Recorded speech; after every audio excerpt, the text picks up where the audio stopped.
So let's now go from toe strength back to falls, since you said that the measurement of toe strength is one of the greatest predictors of fall risk.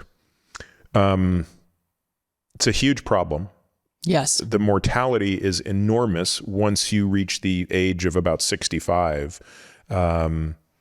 So what do you think are the most important things that we need to be training to minimize the risk of a fall?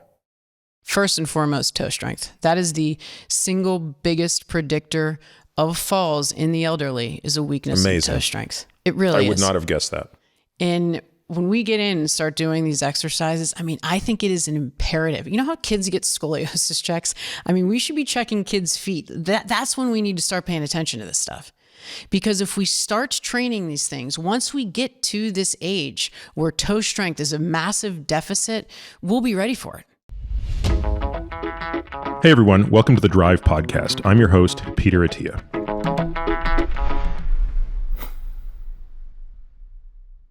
Courtney, awesome to see you. Thank you for making the trip to Austin. It's much better to be doing this in person, I think, than by video, given all the content we're going to cover. Thank you so much. I'm very excited. So, I don't know, before we kind of get into the foot, help me understand your personal obsession with this part of the body. Where did that begin? I grew up as a ballet dancer, and pretty much all through grade school and high school, I spent a lot of time on my feet, a lot of time in ballet point shoes, which, as you know, are very rigid, stiff. You're up on your toes. And I kind of always battled foot pain. And then when I decided to choose this as a career, I was, my self-exploration. I thought I was going to learn all of this stuff about the foot. And that just didn't happen. We really didn't get a lot of education in regards to how the foot actually functions. Because you're a chiropractor by training. Yes. And so why did you choose that over, say, podiatry or something that was purely focused on the foot? My father and I have had this conversation so many times. I first was going to go down the physical therapy route, and then I was like, I wanted to create my own treatment protocols, and my dad has always been a big fan of chiropractic, so we just had a lot of conversations, and that's kind of where it went. I was always been interested in exercise and movement, and it just seemed like a good fit. So as you said, you go to school and you're probably not spending that much time on the foot, correct? I think we had like half a semester, and I was fascinated. That much? Right? That's actually a lot. I would have guessed less, but okay. And I just became fascinated by it because it just always intrigued me. It's a very complex part of the body. And I think with our education, it was always viewed as if something hurts in the foot, we're either going to put an orthotic under it or refer them for some type of surgery. And I was blessed enough to have some really good mentors around me that kind of really increased my appetite for learning about that. And that's kind of how it started. I ended up graduating from school and working in a couple of orthotic labs. I see. So you went straight from school directly into specializing effectively in the foot. Yeah. And it's so it's changed interesting. A lot. Yeah. So orthotic labs. So this is presumably a place where people come and have custom orthotics made? Yes. So I would work in the front of these offices, and there'd be grinders in the back, and they'd be making the orthotics. And so I was just constantly surrounded by all of that. And that's what we knew is we'd see patients, they'd have foot pain, and we would cast them for orthotics and make the orthotics.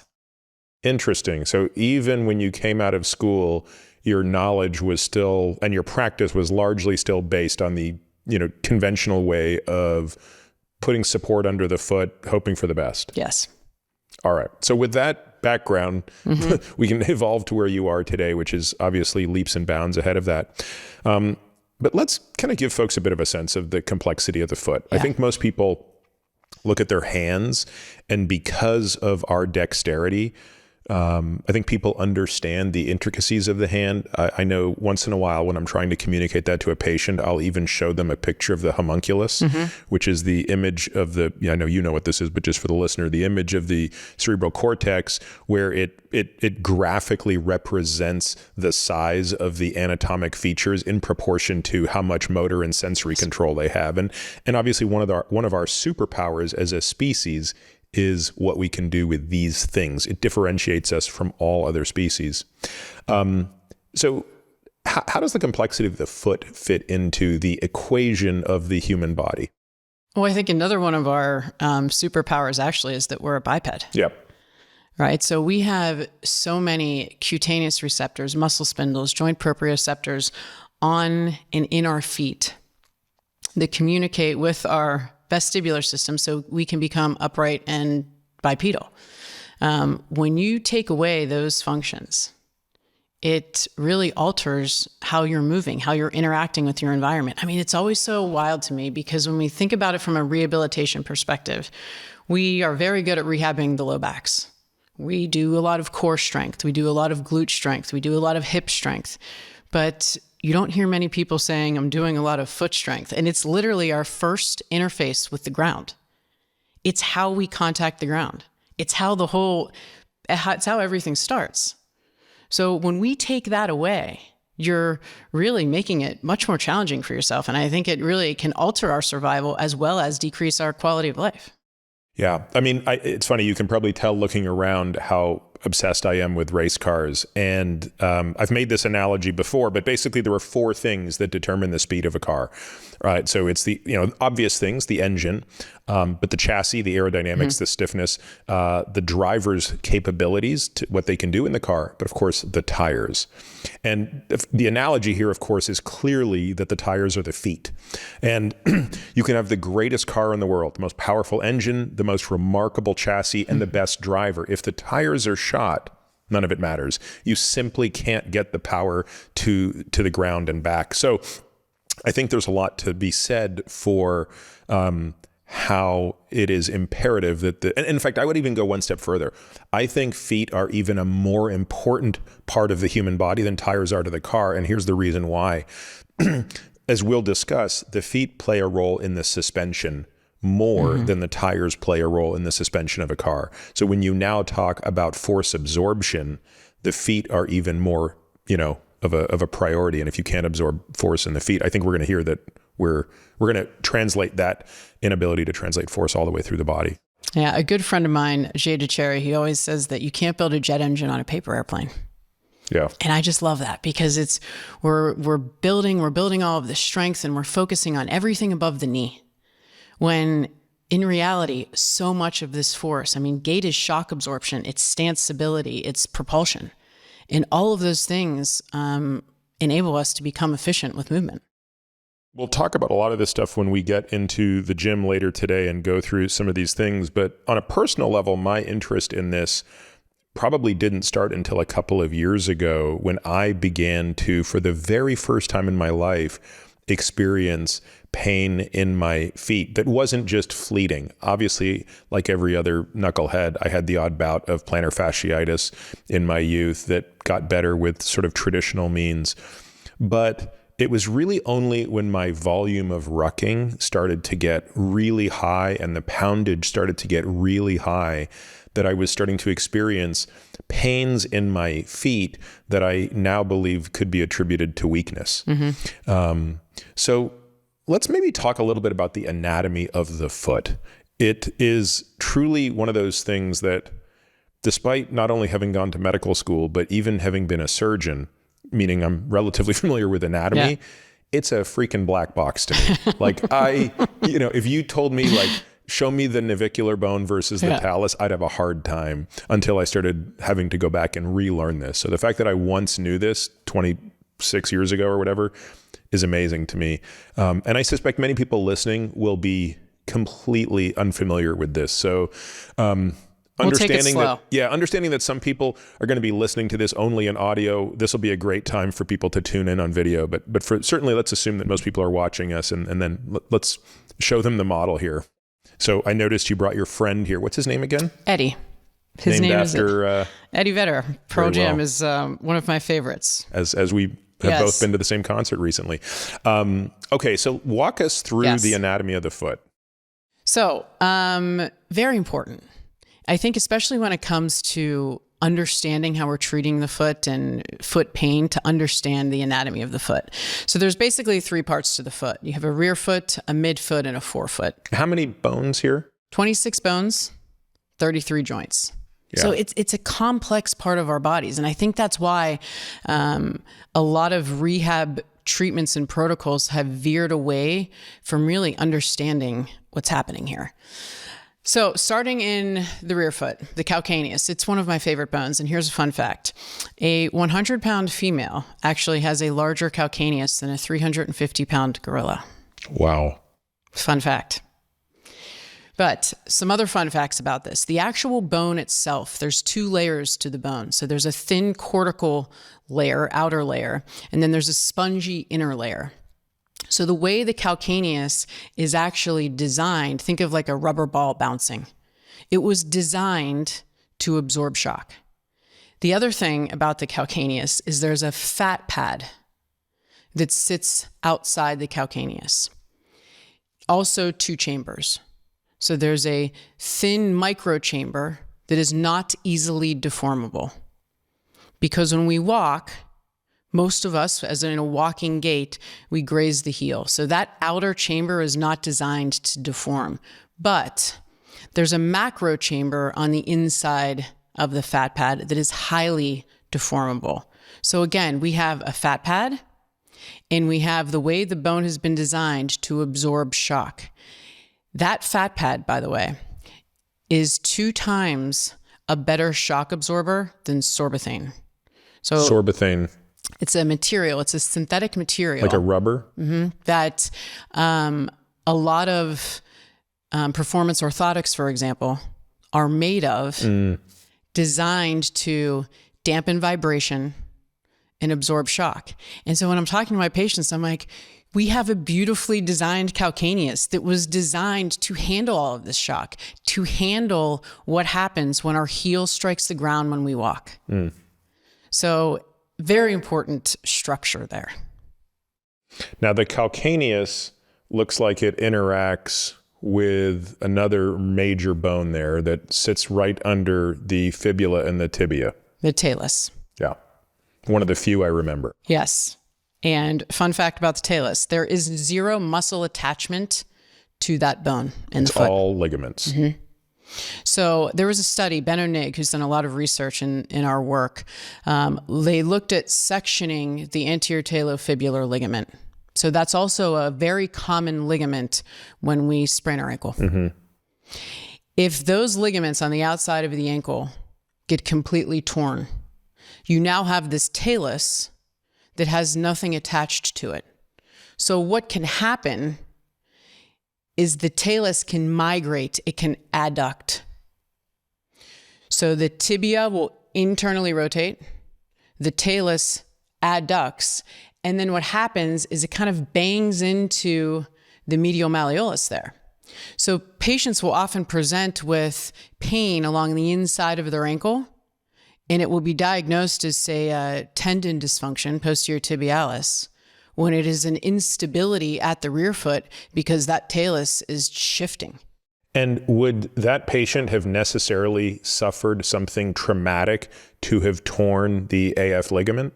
I mean, typically, when you look at ankle sprains, for example, mild ankle sprains over and over again actually pose more of a problem from a gait perspective or a rehab perspective because people will typically sprain their ankle, shake it off, and then continue to walk or play on it. And in that situation, the ligament is just getting longer and longer and looser and looser. And when you have these continuous sprains, you have changes to the ligament. But here's the cool part. The ligament actually heals. More of what the issue is that the superficial peroneal nerve, so the nerve on the outside of the foot. Show where that would be So that here. would come on the outside of the ankle. Yep. Okay.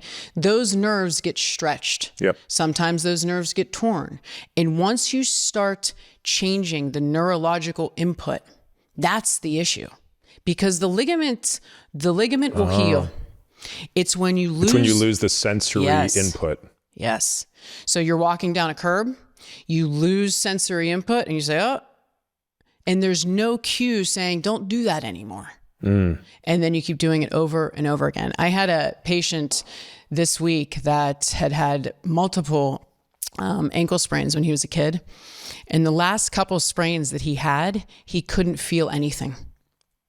And that's when they were like, okay, we need to take care of this because he lost all sensory input. I kind of wonder how much of that I have going on from all my frequent ankle sprains growing up. but we'll probably figure that out when we do some of the interesting diagnostic stuff. So what is that bone that the talus and the calcaneus look like they're both touching? Is that the navicular? This is the navicular, right on the inside. Yeah. So this is the highest point of the medial arch. Okay. And also an important bone here. Posterior tibialis, so a very important inverter of the foot. So it inverts the foot. It helps stabilizes the arch. Comes down, wraps around the navicular and inserts on the bottom of the navicular. It also has 8+ insertion points in the bottom of the foot. Wow. I'm sure you've seen people that have an accessory navicular.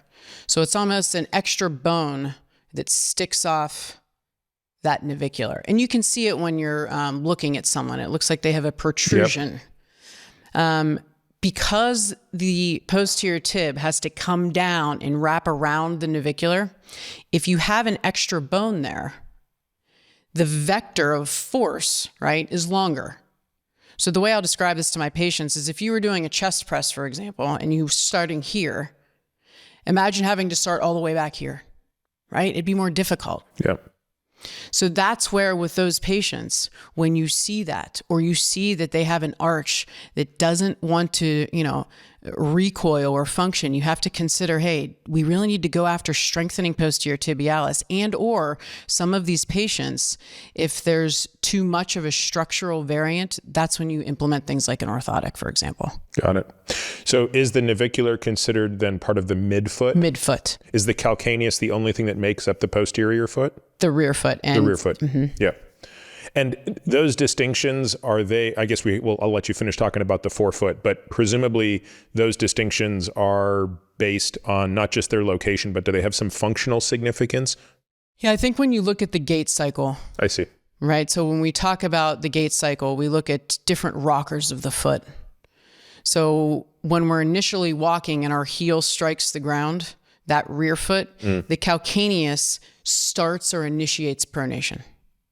So then we go into eversion, and then you have the midfoot that unlocks. And because we're going to use these words so much today, let's make sure people understand eversion, pronation, supination of the foot. Absolutely. Yeah. Just show us maybe with your hands, pretending your hands are feet. So inversion would be going out.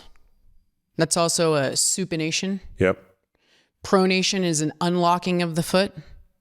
So this is where the foot flattens and widens. Yep. And I think we've kind of demonized pronation.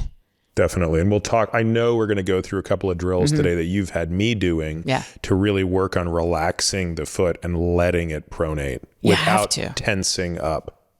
Yeah. Eversion, same. So the calcaneus, when you evert, it's basically allowing that pronation to begin. And is that movement, all of those movements, are they facilitated by muscles, or are the tendons, are the ligaments themselves actually deforming? I think it's everything. When your heel hits the ground, you have body weight, then you're dealing with ground reaction force. I think the beautiful thing about gait is that we need to have adequate range of motion, but you also have to be able to control that range of motion. And that's when things get sticky, is when we see people speeding through the gait cycle, or they're speeding through pronation and they can't control it. Then you have the system going, slow down. And presumably that comes back to eccentric weakness? I mean, certainly. If you look at, and I'm sure we'll get into specific muscle talk, but there's a lot of eccentric control that's required when our foot hits the ground. All right, so 3 massive bones there we've covered, massive certainly on the scale of the foot. Then let's keep going down the path there. I just want to talk about one more quick thing that I think is really cool. This sustentaculum tali that lives kind of, it's a medial lip off the calcaneus. Okay. It's fully ossified by the time we're 7 years old. So there was a research study, Rao and Joseph looked at 2,300 children, and they looked at static footprints and how footwear affected the development of their medial arch. which I thought that's a pretty large cohort for a study, right? So what they found is by the age of 13, these are kids 4 to 13. By the age of 13, those who did not wear shoes, less than 3 of them presented with what they considered flat feet. The ones that wore shoes, 9% were considered having flat feet. And sorry, 3% or 3 in total? 3%. Okay, 3%. Yep. Right? So the ones that wore shoes, they also noticed the type of shoes. So the ones that wore closed toe box shoes had a higher prevalence for, and I always say with research, let it guide you, not shackle you. So I thought it was interesting. So with a closed toe shoe, there was more of a prevalence than even the kids that wore sandals. Mm-hmm. So why is that? Did they kick their shoes off and run around barefoot? Did they have more toe splay? Was the foot able to function in a better position?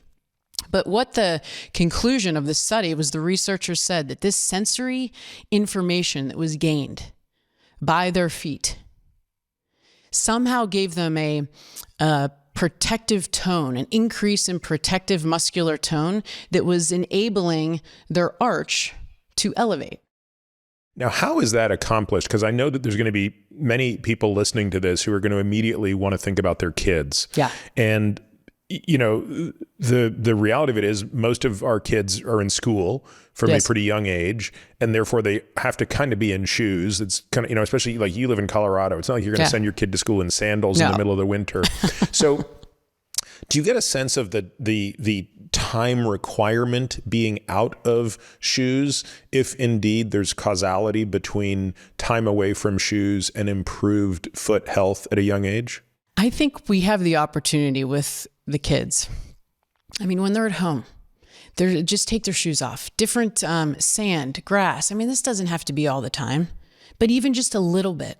Every kid on the planet, the first thing they do is take their shoes and socks off because they're wanting to gain that sensory input. Yeah. So I think even a little bit can go a very long way. And then we'll get into footwear because that's a big one for the kids. Yep. Yeah. We definitely want to talk about that for both kids and adults. Totally. And then getting back to the development of this guy, the sustentaculum tali.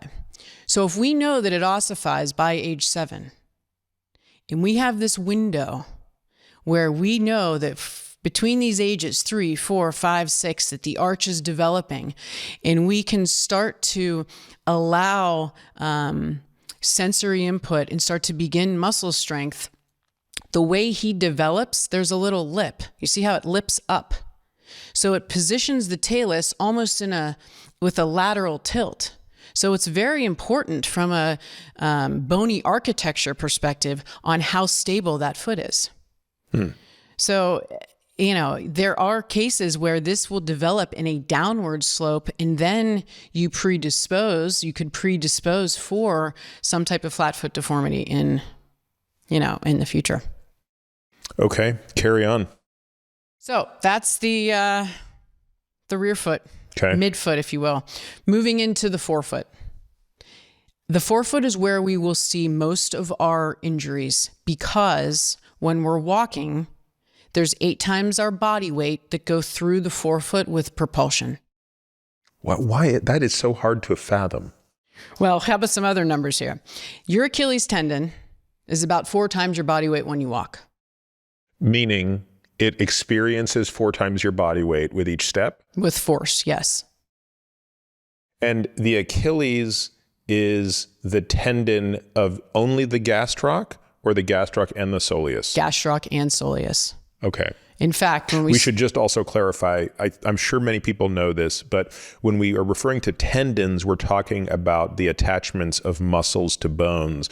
Earlier, we referred to ligaments, which are the attachments between bones. Correct. So folks understand that. And the Achilles tendon, which everybody is familiar with, yes, is obviously a massive tendon. I've seen the size of these things when they're injured, when they're severed. Mm-hmm.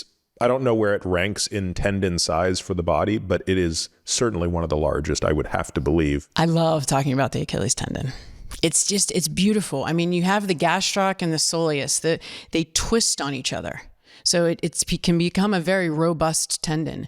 And the soleus actually makes up larger fibers of the Achilles tendon than the gastroc. The soleus is a powerhouse. Mm-hmm. But getting back to that load, when we're walking 4 times, when you start running, those numbers double. So the inside of the arch, so the calcaneonavicular area, experiences loads of up to 11 times your body weight when you're running. I mean, it's massive. But here's the very cool thing is our foot was designed to handle it. I mean, we have all bone structure, muscle, tendon that was designed to handle that load. The problem is if you don't use it, you will lose it. Yeah. So it's interesting. You said that the majority of foot injuries are going to occur in the forefoot. Now, by my math, there's about 18, no, let me think. How many bones there? 15 in the forefoot? Lots of bones in the forefoot. Yeah. Metatarsals, phalanx, distal phalanx, proximal phalanx. Distal and proximal there, yeah. Except for the big toe. Yeah, okay. 8 times our body weight at propulsion. The forefoot has to be incredibly stable at push-off because it handles so much load. So when we're walking, for example, one of the most common injuries at the forefoot will be a generic diagnosis of metatarsalgia or stress fractures. So 2 and 3 typically will be your metatarsalgia area. And 1 being the big toe. 1 is the big toe. 5 being the pinky toe. Yeah, yep. We'll get to that favorite guy right there. Yeah. 3 and 4 typically where you'll see a lot of stress fractures. When we're propulsing. And tell people what a stress fracture is. So a stress fracture basically can be caused by 2 different things: tensile strain or compressive loading. It's when you have force going through the bone and the system just can't handle it. So it starts to irritate the tissue, if you will. When you look at the foot, and I think this is important from a rehab perspective, is depending upon where the fracture is, you'll know what type of stress fracture it is. So for example, if you have patients that are hitting their heel very hot and heavy, right? So they might have a rigid foot. They might have one that doesn't have good mobility, and they hit the heel heavy. They can get a stress fracture in the calcaneus. The 5th metatarsal, also very common location for these compressive loading stress fractures because they can't handle that compression. But on the other side of the foot, remember we talked about the navicular. That guy technically should never hit the ground. It's the highest part of the medial arch, but he can get a stress fracture. So you're saying to yourself, well, how is that possible? If they're caused by compressive loading, not that guy. He's caused by tensile strain. When you can't handle the foot pronating and rotating and you can't handle the movement of the foot, the tendon will start to tug and you'll start to get that strain at the navicular, stress reaction leading to stress fracture. So interesting. We think about bones as having this great capacity for contractile force, right? So axial loading, we don't think of them as requiring as much tensile force, but of course they're under tremendous tensile force in the opposite. We think of our skeleton as needed to support compressive load, but of course they have to do both, which actually is a pretty remarkable material. Like concrete, for example, is only strong under compression. It's so weak under tension. I think I mentioned this once before in the podcast. Without rebar, concrete would be useless. Yet our bones have to do both. So you're saying that you can tell, not to oversimplify, but lateral injuries are likely to be more compressive. Medial injuries might be more likely to be tensile. And again, I don't know that matters necessarily, other than it explains what caused the injury. Yes, but also with treatment, because when you look at compressive loaded stress fractures, so at the heel, at the 5th metatarsal, you have to cushion those, right? Obviously, boot, heel, let the tissue heal. But that person might need something that's going to give a little bit. The navicular stress fractures, the metatarsal stress fractures, the sesamoid stress fractures, because they happened due to an instability, to a tensile strain, you can boot them But your follow-up with them better be rehabbing the strength of their foot, because it's not that they landed too heavy. It's because they couldn't control their motion. Yeah. That's why people with sesamoid injuries, for example, so the sesamoids are the two little bones under the big toe. They're similar to the patella. Sesamoids refers to, if I recall, a bone that is completely surrounded by tendon. Yes, it's like a little joint capsule. Yep. It has nothing is exposed of the bone. It's completely embedded within the tendons, correct? Yes. Yep. When you get those stress fractures there, they can be extremely painful. And people stop using the big toe, which I'm sure we'll talk about. But if you offload it, so these people will be in boots for 3 months. And they'll say, okay, the bone's healed, go back to your activity. It doesn't work like that. Because even though the bone is healed, the muscles are now even weaker. You are more susceptible to the injury because you've lost whatever strength you once had there. Yeah, how did it happen in the first place? Got it. Right?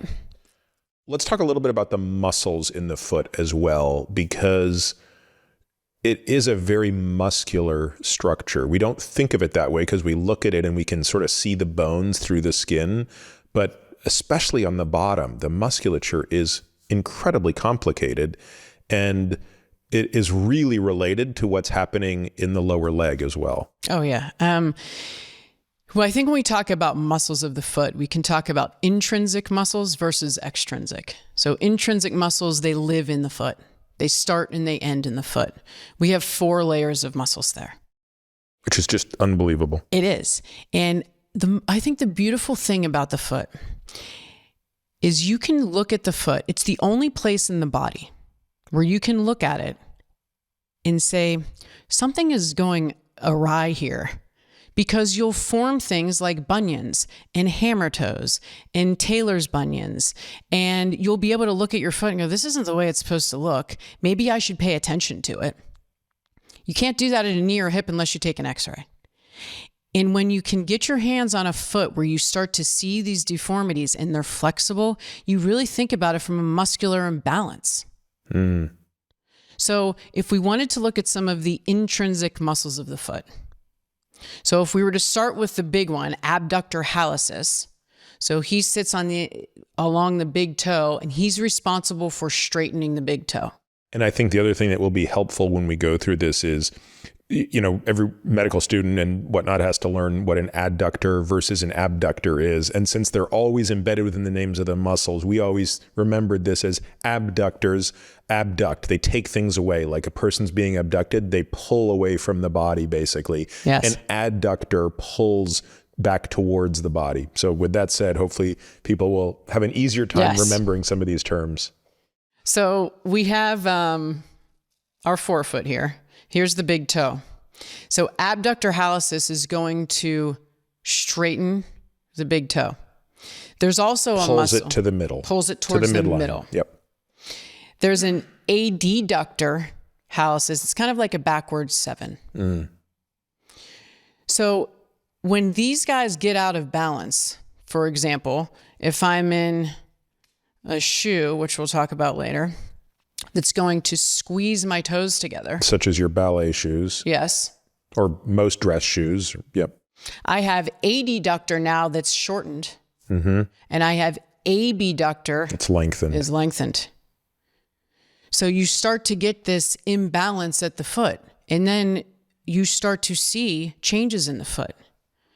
I mean, bunions are a result of an instability in the foot. Yeah. What exactly is a bunion? Everybody's heard of them. So, and a lot of people have them. Mm-hmm. It's a transverse instability, not where you see the bunion, here, at the metatarsal medial cuneiform. When someone can't control motion at the foot. Sort of the junction between the midfoot and the forefoot. Correct. Then they will start to have this instability. This bone, all a bunion is, by the way, is this bone basically shifting to the outside. Yeah, so anybody who's seen it will, what you notice is you're looking down at a person's foot and you'll see this huge outpouching in what's otherwise the widest part of the foot looks like it just got a whole bunch wider and it's pointing out. But when you see the skeleton, it's much easier to understand why that's happening. Yeah, so it's this guy going that way. And a lot of people have these surgically repaired. Yes. What are they doing surgically to repair that? We could talk about this for a long time. Just some facts first with those surgeries, okay? A lot of them are not successful. And I'm not here to, there is a time and a place. There is a time and a place, but I would be very cautious about getting foot surgeries, right, for symptoms.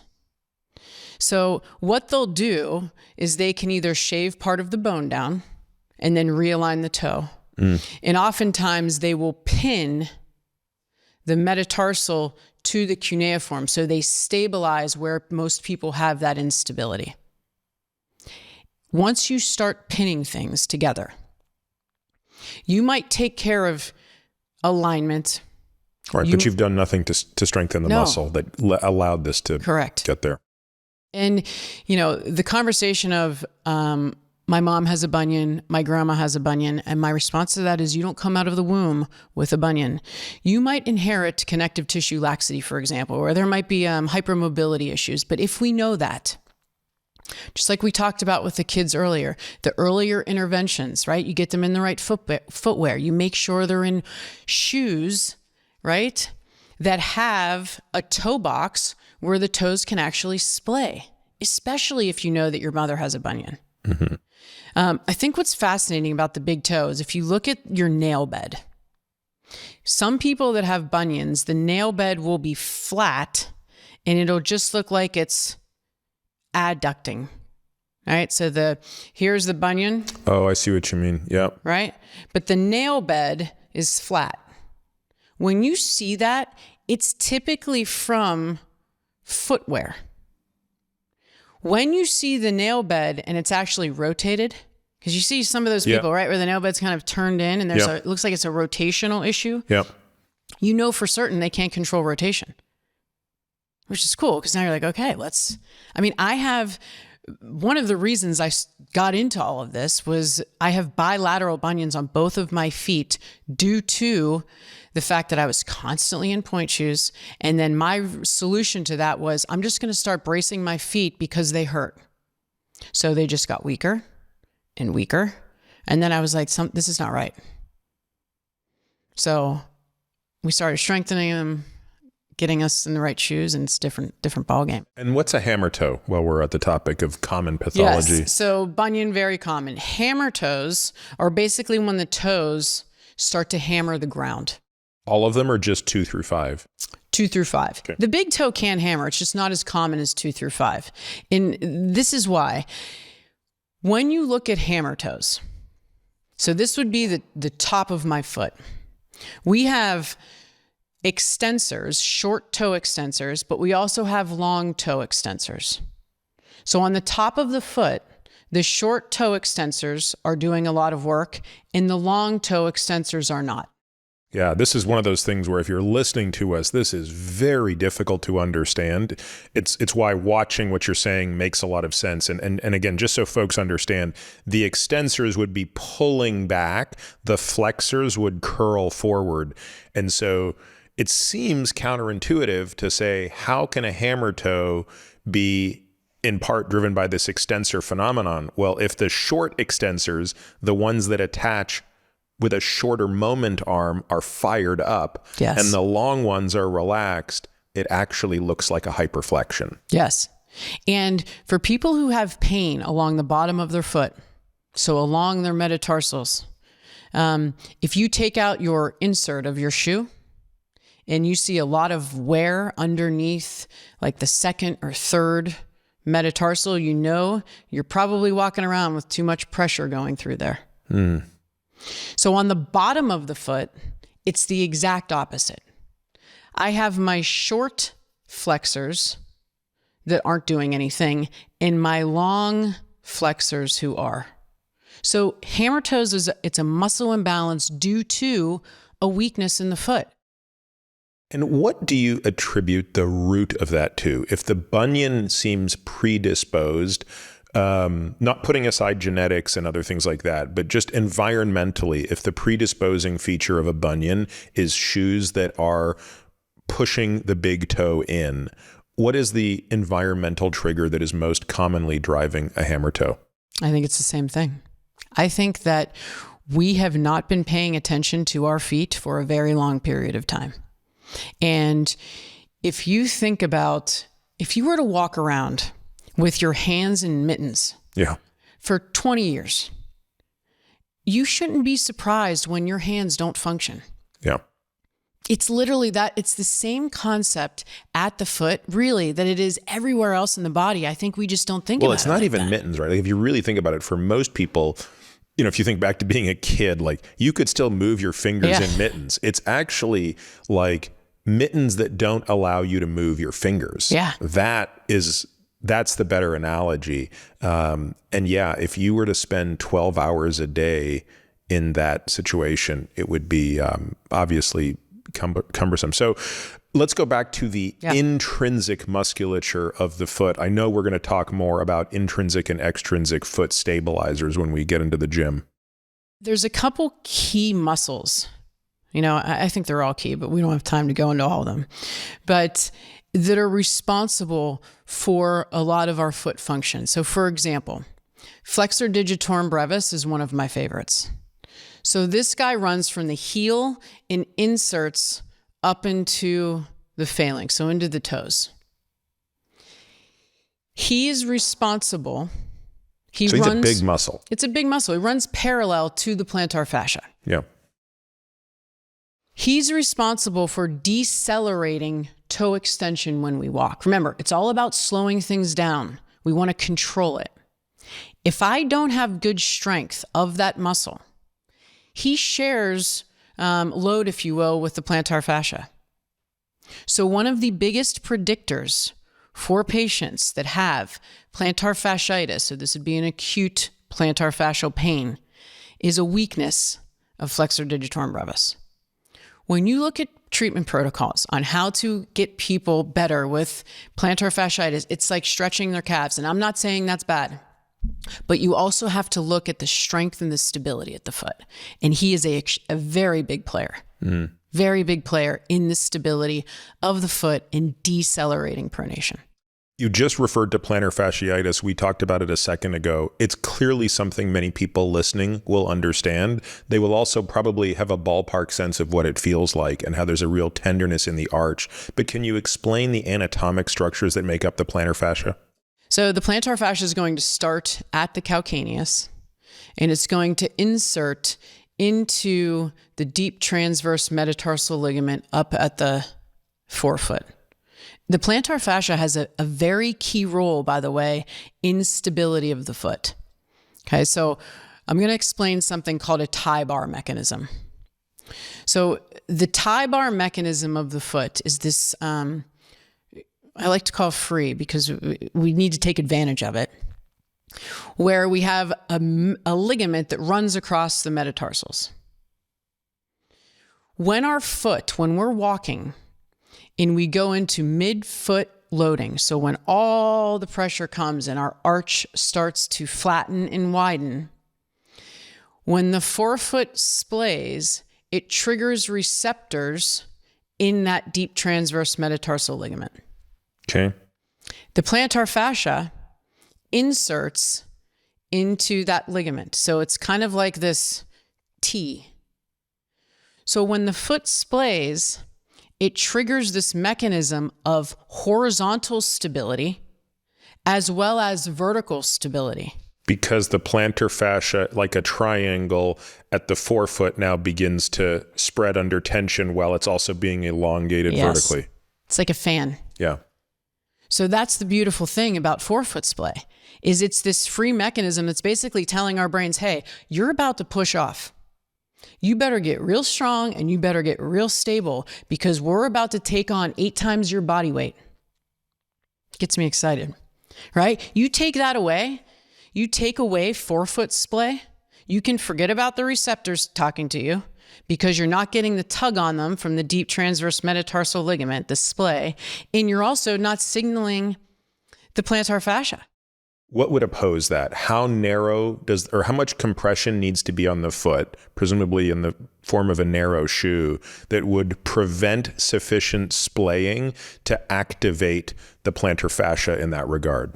There's numbers out there. You say 3 to 5 millimeters. I don't expect people to get out and start measuring this, but a good way to look at this is if you were to take out the factory insert of your shoe and you place your foot on it, and then stand on top of the factory insert. If your forefoot expands wider than the insert, it's too narrow. You can be pretty certain that those toes are getting squeezed. And, that's a great rule of thumb. I would bet that many of my shoes don't pass that test. And is it safe to say that it might be tolerable if it's a fashion shoe you're wearing, but you certainly wouldn't want that in an athletic shoe where you're running or rucking or doing something under load? I mean, you would argue never be in a shoe of that nature, but right. I mean, my daughter is 12, so she always tells me, "Mom, why do you make me wear these platypus shoes? Everybody else gets to wear Nikes." I get it. Yeah. But yes, I mean, the more time we can spend allowing our foot to be in a position where it can function like it's supposed to, the better off we're going to be. It's very interesting though, Courtney, because this is not conspiratorial, but there's clearly nothing in the shoe industry that is aligned with that, right? I mean, shoes are not typically designed to have that degree of width, are they? No, they're not. But what's interesting, Nike just came out with a baby shoe. This was a couple months ago. And in their report of the shoe, they said, "We've done the research. This shoe will help your child's development of their foot." When you say baby shoe, what age is this shoe toddler. Right? So when they just first start walking. Okay. Technically, you would argue maybe they shouldn't be in shoes at all, though, right? At that age. Right. I mean, they don't need to be if they're walking. Most of their walking is not outdoors, but okay. In the article, they said, "We've done the research, and we've created a shoe that has a wide toe box, a flexible, thin sole, because we want your child's foot to do what it was designed to do." And I'm sitting there going, yes, but why? Why would you not carry that through to adulthood? Exactly. Yeah. But they're starting to realize it. Yeah. And I think when you look at research from a shoe perspective, at the end of the day, we want something comfortable on our feet.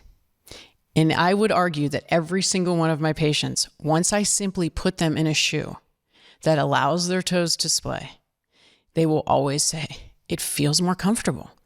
And you think about it from balance. Are you going to balance better like this? Or are you going to balance better like that? It's just not a hard sell. Yeah. So plantar fasciitis, itis of course refers to inflammation of the plantar fascia. What are the most common causes of it? And how do you think about treating it in the acute sense? So, somebody shows up for the first time and they've got it. What are your thoughts on the differential diagnosis for what led to it, and how do you go about rehabbing it with an eye towards preventing it in the future? Yeah, it's a great question.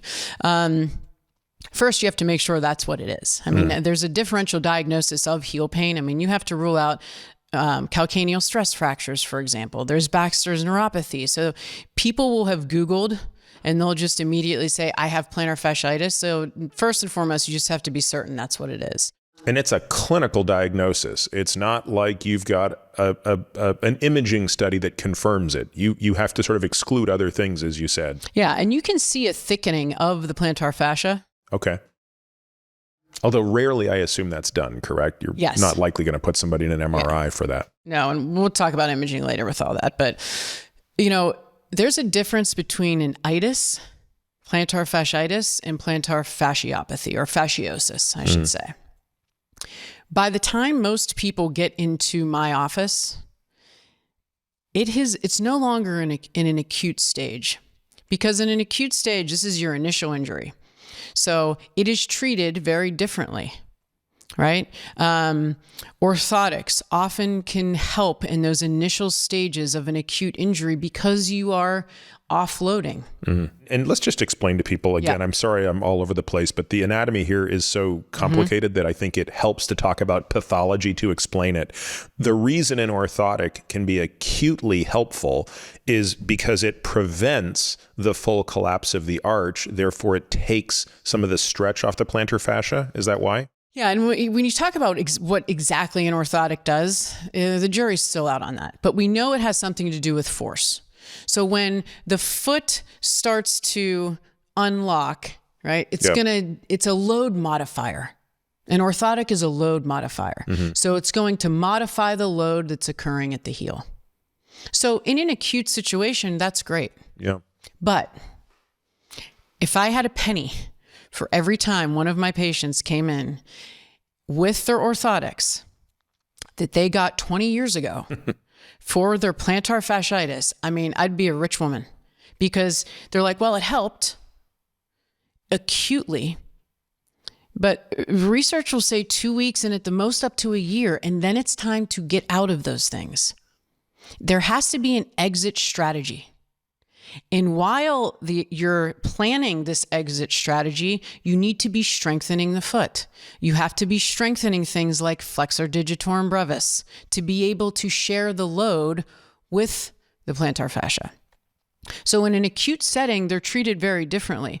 When it's more of a chronic heel pain, this is degenerative. This is repetitive load. They've been walking around on a foot that can't handle load, and then the tissue starts to break down. And in those cases, for me, it is all strength. It's load. It's not deload. Even for a period of time. I mean, I tend not to go that route. Great. And we have conversations. I mean, there's a lot of education that goes behind this. Irene Davis, who I know you know, I've had Irene on the podcast, yeah. Her and Sarah Ridge are looking at research right now where they're looking at patients with chronic heel pain, so chronic plantar fasciosis, at implementing minimal footwear and getting these patients and seeing what happens with them. If you think of the plantar fascia as a connection to the Achilles tendon. And it is connected, I assume. Yes. Yeah. The calcaneus, think of it like floats in between the plantar fascia and the Achilles tendon. We know that tendons need load. So think about that from the plantar fascia perspective. You have to load it. You have to load the tissue in order for the tissue to get stronger.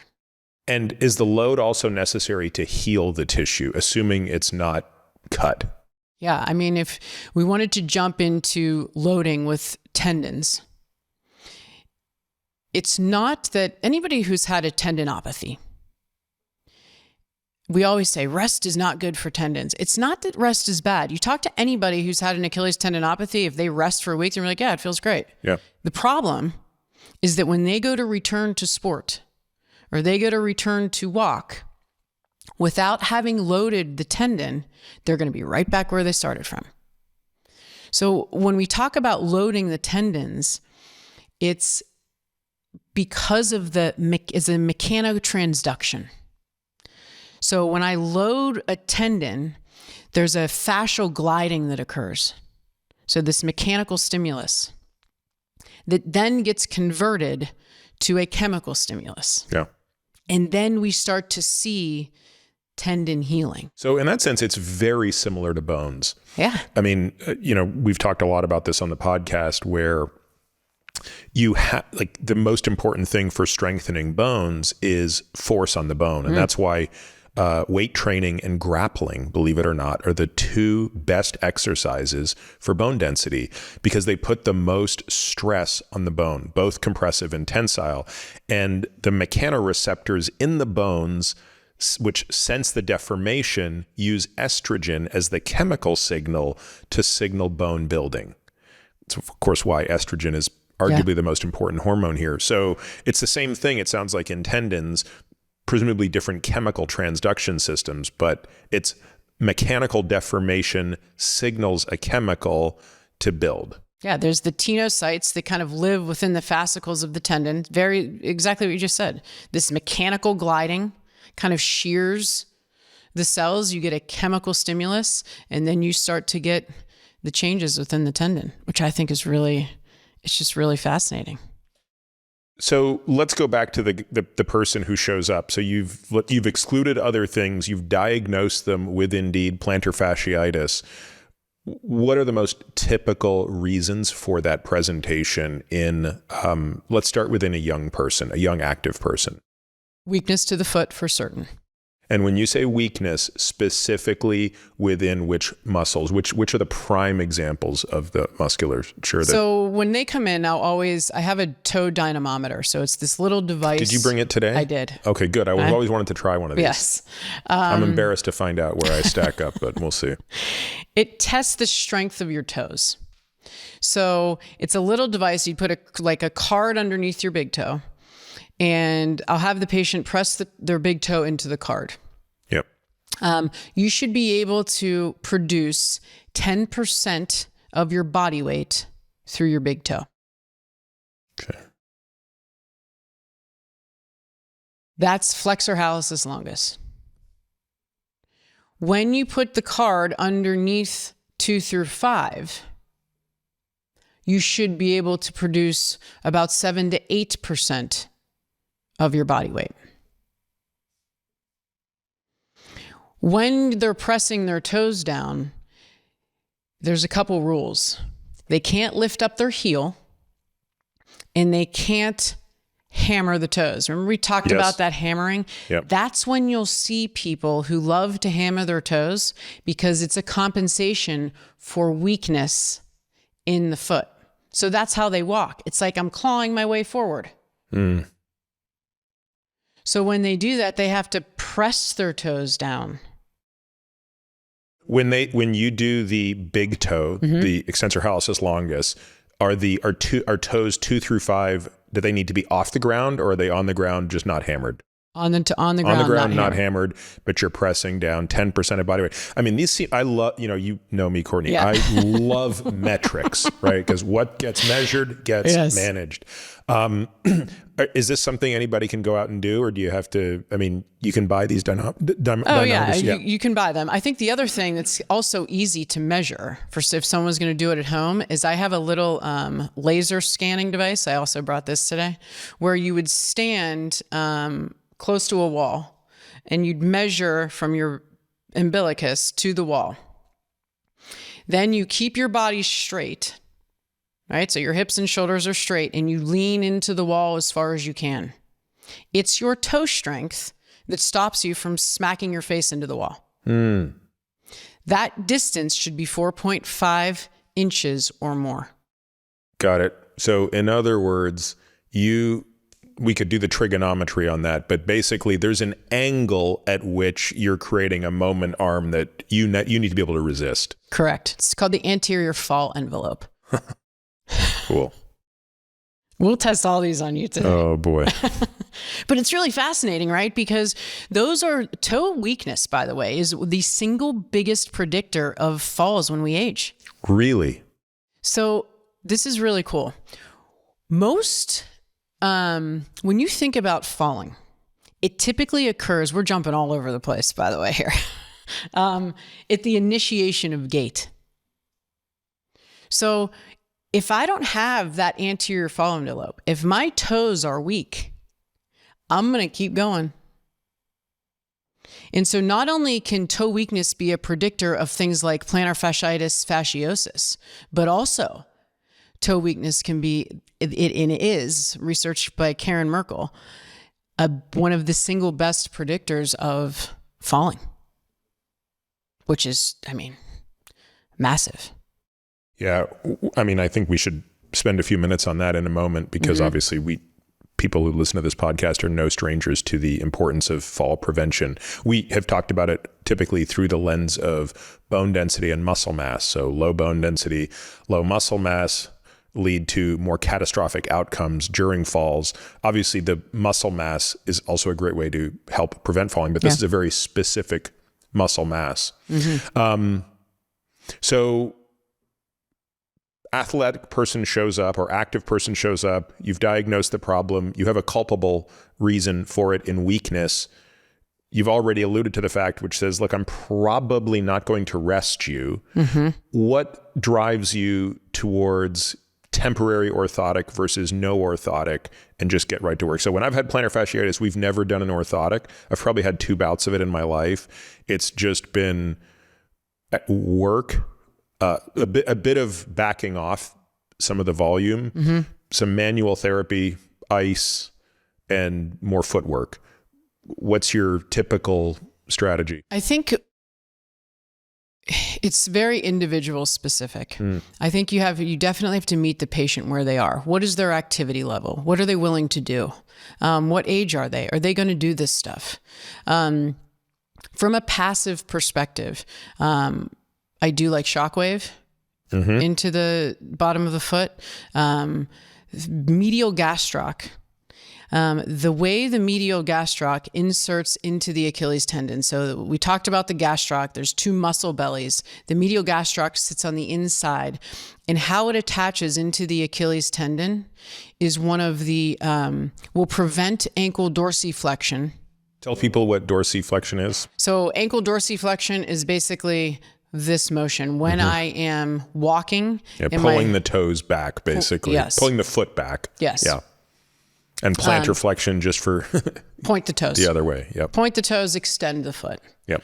That ankle dorsiflexion in a walking gait cycle, we need about 10 to 15 degrees. You'd be surprised how people like to cheat the system there. So when we get to medial gastroc, we look and see how is their ankle mobility? Is it something I need to address? How is their foot strength? Is it something I need to address? And then how is their capacity? You know, when we are looking at, I always say it's never just a foot problem. You know, I wish it was. It'd make it easier for me anyway. But when I'm watching someone walk, remember, walking is this internal rotation when our foot hits the ground. So I don't want the plantar fascia to be down there like a dish rag. So not only am I assessing what's happening at the foot, but I'm looking at the knee, I'm looking at the hip, who's driving the car, how well can my glute max, for example, control the rotation, control my pronation so that, you know, is that having an effect on the structures of the foot? So when I look at those cases, especially with chronic heel pain, it's never just a foot thing. I have to carry it up into the rest of the chain. As you've sort of alluded to, the plantar fascia, because it's so long, you can really have that pain in many different places, right? I mean, the real estate on the bottom of the foot that is susceptible to inflammation or irritation of the plantar fascia is pretty long. Is it typically more posterior and close to the heel? Most of the fibers that were more commonly, you know, irritated is that medial, you know, there's a different branches of it, if you will. So most patients will get that pain kind of at the heel, maybe more on the inside of the heel. And it can be pretty classic where, you know, it's really painful in the morning. And then as they walk on it, it gets better. That can change its face a little bit, depending upon how chronic it gets. Wow. So it's a lot more complicated, but I mean, it seems to me that all roads keep pointing back to this. The plantar fasciitis is a canary in the coal mine that your feet are weak. Yes. And, you know, that tie bar mechanism that we spoke of, that free mechanism of the vertical and horizontal stability that we have at the foot, take advantage of that. You know, allow the foot and the toes to splay and do a couple foot strengthening exercises. And, you know, it doesn't have to be difficult. Yeah. And we're going to give people a lot of those exercises to do when we go to that section in the gym. Let's talk a little bit about the extrinsic stabilizers of the foot. Obviously, as their name implies, these are muscles that originate out of the foot, but presumably have tendinous attachments within the foot. Yes. So we have on the, you know, you have the medial aspect and you have the lateral aspect, and then you have the posterior aspect. So if we were to start with posterior, and we've talked about that a little bit already. Right. Gastroc soleus communicating through the Achilles tendon down around the calcaneus and attaching right through the plantar fascia to the forefoot. Yes. Very big guys here. The soleus is the largest muscle of the lower leg. He is the one that produces a lot of that force at the forefoot when we walk. And if I'm not mistaken, the soleus has more type 1 fibers than the gastroc. Slow twitch. Yeah. So it's really the workhorse that can keep going and going and going. Maybe not generate as much force as the gastroc, but far more endurance. It's the powerhouse of the lower leg. It does create a lot of force at the forefoot. It's also very important in the prevention of ACL injuries, which I think is counterintuitive, right? Given that it's below the knee. I mean, when you look at any ACL protocol, it's always hamstrings, right? So biceps femoris, all medial hamstrings, strengthen, strengthen, strengthen. But the research will look at and has shown that it's the strength of the soleus that prevents tibial progression. I see. And if you can resist the tibia moving forward, you prevent the stretch on the ACL in that hit. Interesting. Never thought of that. It's fascinating. Yeah.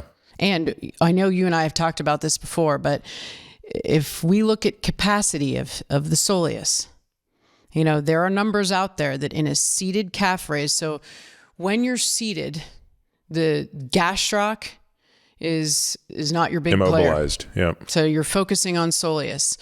Those numbers, 1.5 times your body weight. For a single leg calf raise. You realize I still haven't been able to do this. I want people to understand how difficult that is. Because when you told me that, I was like, that is insane. And then I found my way. You need a Smith machine to do the test. I don't have a Smith machine. So I was at a friend's house who had a Smith machine. And I set up the apparatus. I actually had to download. I had my phone. I was able to download the paper you sent that walked through the protocol. And you're doing a single leg calf raise where one foot is doing all the work. Obviously, the other one is not. You've got a lot of padding on top of the lower femur so that you can load the bar from the Smith machine directly over the tibia and fibula. And I think it was 6 reps you had to do, if I'm not mistaken, at 1.5 times your body weight. And I think I got up to 1.3 times my body weight. And I was like, is there any way a human could do 1.5 times their body weight? And clearly there is, but I was blown away at how difficult that was. I mean, I generally pride myself in being able to do the metrics that are considered minimum metrics of human performance. This was a fail. It's shocking to me. So it's one of the biggest assessments we will do with our patients because I want a baseline. I want to know where we are. I mean, we have ultra runners, athletes. I mean, they'll come in there and it's like, wow. Oh, I've had many people do this test. Everybody's failed it and they fail it miserably. Yeah. And so, and Kyler Brown, who's talked to me about that because he works with some of the best athletes. I mean, he's pointed this out as I think you have, which is sometimes the better an athlete you are, the better you are at cheating. Oh yeah. I'm not suggesting that that's of my issue, but I'm saying like a lot of these times you'll see really good athletes who can do amazing things, and yet they have very poor calf strength, and you can't understand how that's the case. So how is that the case? That I know we're jumping around. I want to come back to the extrinsic stabilizers, but again, this is such a fascinating topic when I see people who can run and jump and do superhuman things, but when you isolate the soleus, it's not even able to move their body weight. They are the very good cheaters. They find a way, but eventually, something's got to give. And whether that's going to be today with the athlete or it's going to be 10 years down the road, when you are not using your plantar flexors, and I'm talking in a walking gait cycle, when that strength capacity isn't there, it's going to rear its head at some point. And you might be a fast runner, but imagine if you started to actually strengthen the muscles that made you fast. Some of the best marathon runners in the world have the longest Achilles tendons. right? We have the spring of the tendon. We have these gastroc and soleus that can isometrically contract, very strong, and then transfer this force. I mean, the strength of the lower leg is so powerful. To be able to take advantage of that, we have to do it. All right. So we'll obviously go through some of those things. You mentioned now a lateral and a medial set of muscles. What are those large muscles as well? They seem to cause a lot of pain. Yes. Let's talk about lateral ankle stability. Okay, so you have your peroneals or the big boys on the outside. So peroneus brevis is going to insert on the fifth metatarsal. Okay, powerful everter of the foot. Okay, so that's going to take us from this position towards the big toe. Okay. Peroneus longus, also on the outside, wraps underneath the foot and inserts on the medial aspect of the foot. Okay. So down on the outside of the foot, around and under to the medial. To the big toe. Yeah. So when it contracts, it flattens the arch. When peroneus longus contracts, It pronates. Yep. What he does is he's going to evert the foot, and most importantly, this is why the peroneals are a very big stabilizer of your big toe. Which is counterintuitive because they're on the opposite side of the foot. Yes.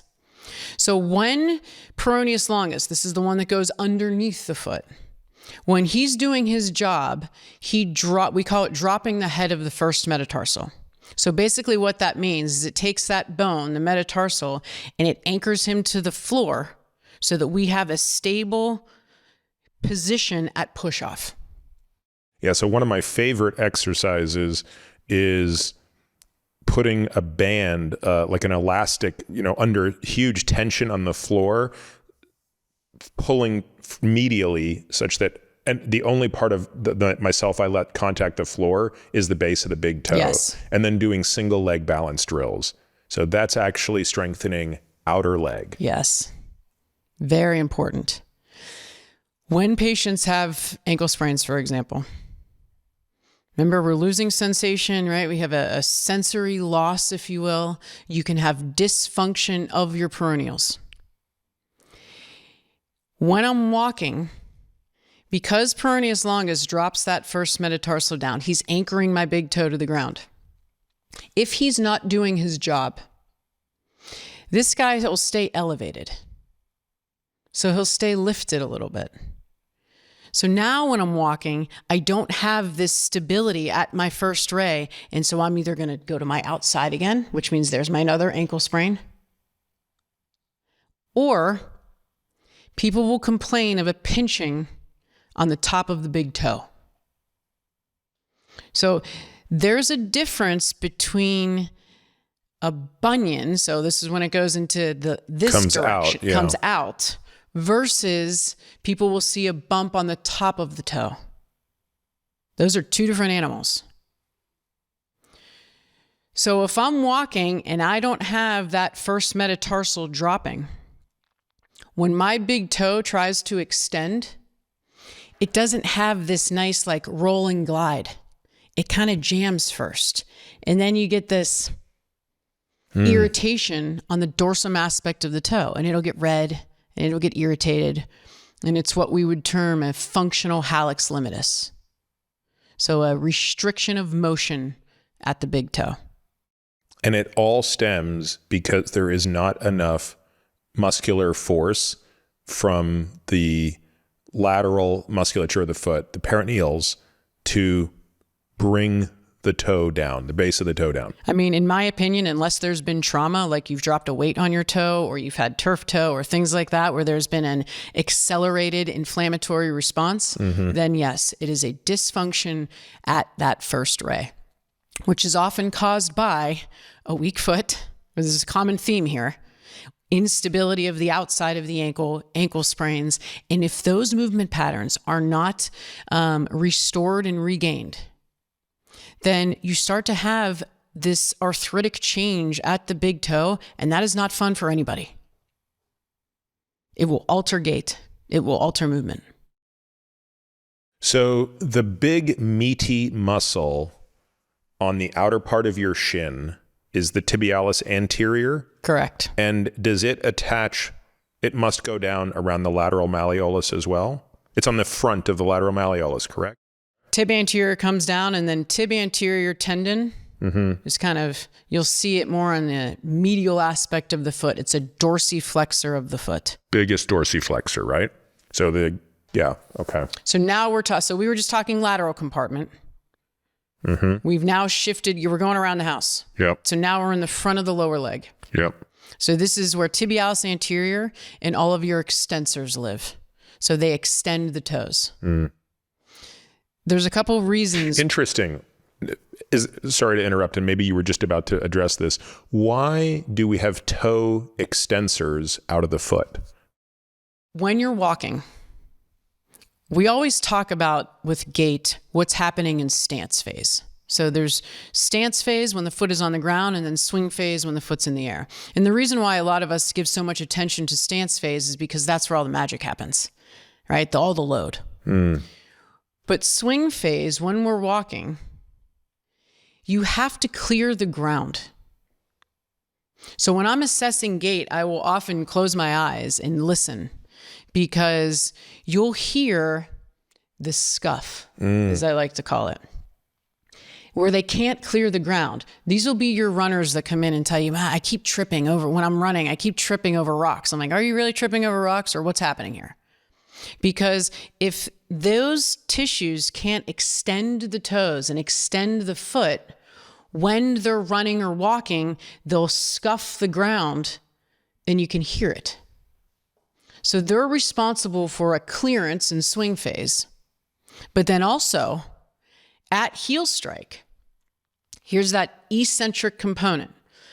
When my heel strikes the ground, here's my extensors. Yep. They have to be very strong eccentrically, because they're going to decelerate my foot hitting the ground. So again, I'll close my eyes and I'll listen, because if they don't have good control of those pre-tibial muscles, tibialis anterior and your extensors, it's like an elephant's walking down the hallway, because it's foot slap after foot slap. These patients will tell you they have shin splints. They have medial tibial stress syndrome, because they just can't handle the repetitive motion of their foot slapping the ground without control of those muscles. Very interesting. Okay. So we've got these three pockets of extrinsic stabilizers, the intrinsics. Let's talk a little bit more about the common pathology that you see. So we've talked about a handful of them already. What are the most common pathologies you see due to the anterior and lateral compartment? Yeah, and we missed the medial aspect too. Let's go back to that. So the big boy on the medial aspect is where you'll see a lot of injuries is posterior tibialis. So posterior tibialis, like I mentioned earlier, comes down along the medial aspect of the foot, and it's a very big stabilizer of the inside of the foot. And it's sort of, as I'm feeling my own leg under the table here, it's very difficult to disentangle it from the gastroc, the medial head of the gastroc, isn't it? They seem very close to each other.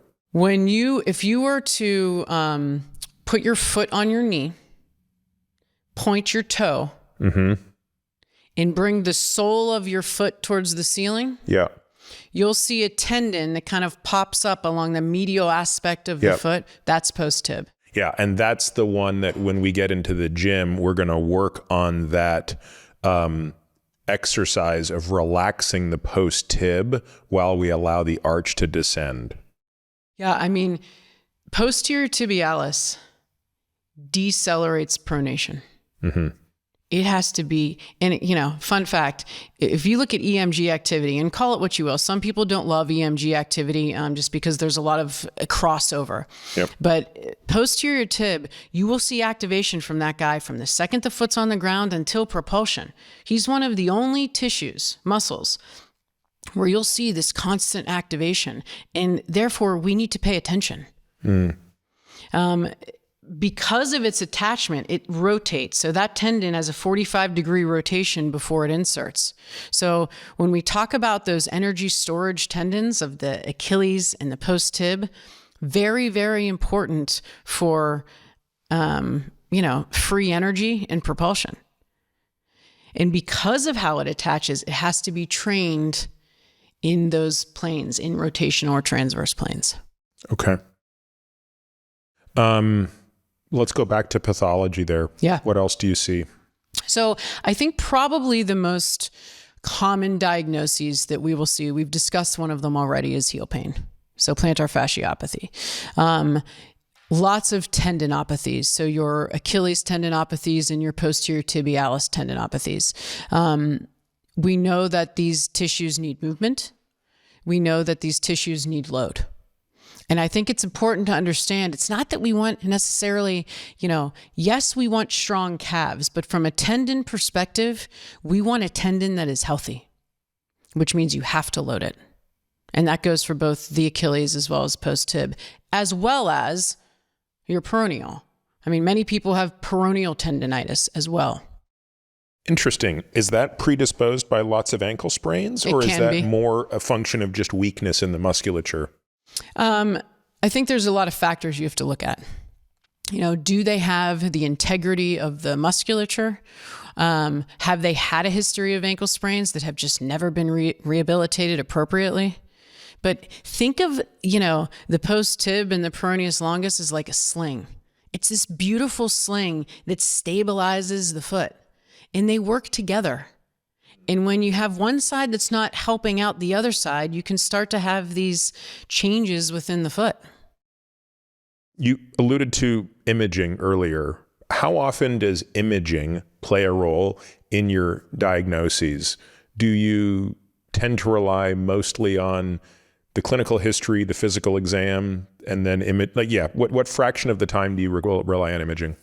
I think the biggest time and the most important time at the foot, especially with imaging, is ruling out stress fractures, especially when you're dealing with runners and things like that. But as far as everything else, I mean, if you look at research on doing MRIs, for example, for tendinopathies in Achilles, it really doesn't give you all that much information that's valuable, because you can see a tendon on an image and it'll be like, wow, what's going on here? And it doesn't correlate with subjective or even... So it's not that different from the back, yes, where the MRI, you image a lot of people that feel nothing and you'll see horrible looking backs. You image a lot of people who feel fine and you could, the reverse. So, stress fractures make sense. MRI probably better, or CT. What's the diagnostic test of choice for a stress fracture?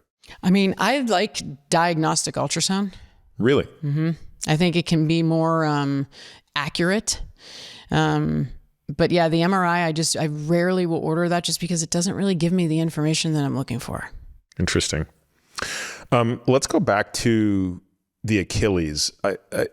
I don't know what it is in my old age that has made me so paranoid of an Achilles injury. I've had one bout of, tendinopathy there that took, probably like 3 months to really resolve. Now, in that 3 months, I didn't really have to do anything different. I mean, I just did a lot of training, but I would wake up every day in quite a bit of pain. It got better as the day went on, but it was uncomfortable, but I had this huge panic that at some point I was going to tear it, doing some of the jumping exercises I do and things like that. And, how much of that is, I never want to say the inevitability of age, but how much of that is due to tissue pliability of aging as an additional predisposing factor? Yeah. Clearly there's a load component to this, right? Yes. There has to be some insult. Well, first, let me say, consider yourself lucky. It's 3 months. These tendinopathies at the Achilles, if you look at research, I mean, you're talking years, 5 years, 10 years, where people will still experience symptom at their Achilles tendon. So a lot of my work in talking to patients with Achilles tendinopathy is just that. It's the education part of it. Because most people are afraid that they're going to rupture their Achilles tendon. And I have to remind them that it is one of the most robust tendons that we have. There's less of a chance of you rupturing it, but you have to be aware that discomfort is probably going to stick around for a lot longer than you want it to. So when we are rehabbing these, if they wake up in the morning, that's a lot of the times where you'll feel that tendon stiffness. I tell them, if we're sitting at and I'm not a big fan of VAS scales. I don't like to focus on how bad people are feeling, but for that measure, if they're sitting at a 5 out of 10, for example, that's green light for us. That is not rest. That is not stop. That is still go. Yeah. And in fairness, I was never above a 5 out of 10, but I'm a guy who's lived at a 0 out of 10 in his Achilles. I've had a lot of pain in a lot of other parts of my body, but to wake up and every day be at a 5 out of 10, we're just walking to the bathroom. I'm like, good Lord. Yeah. I mean, that was very frightening from the standpoint of, is this a harbinger of a catastrophic injury? Oh, yeah. And, there's really 3 different types of an Achilles tendinopathy or injury. And I think that's important to note because they all are looked at very differently. So most when people talk about an Achilles tendinopathy, it's at the mid-tendon portion. Mm-hmm. So if you were to, squeeze your Achilles tendon, kind of right in that mid portion, those are typically the easier ones. And by easy, I still don't mean easy, but easier ones to treat. Then you have an insertional Achilles tendinopathy where that irritation is at the calcaneus. So right where it inserts, those can be extremely difficult because with those, the Achilles tendon breaks down on the front of the tendon. We know that tendons need load.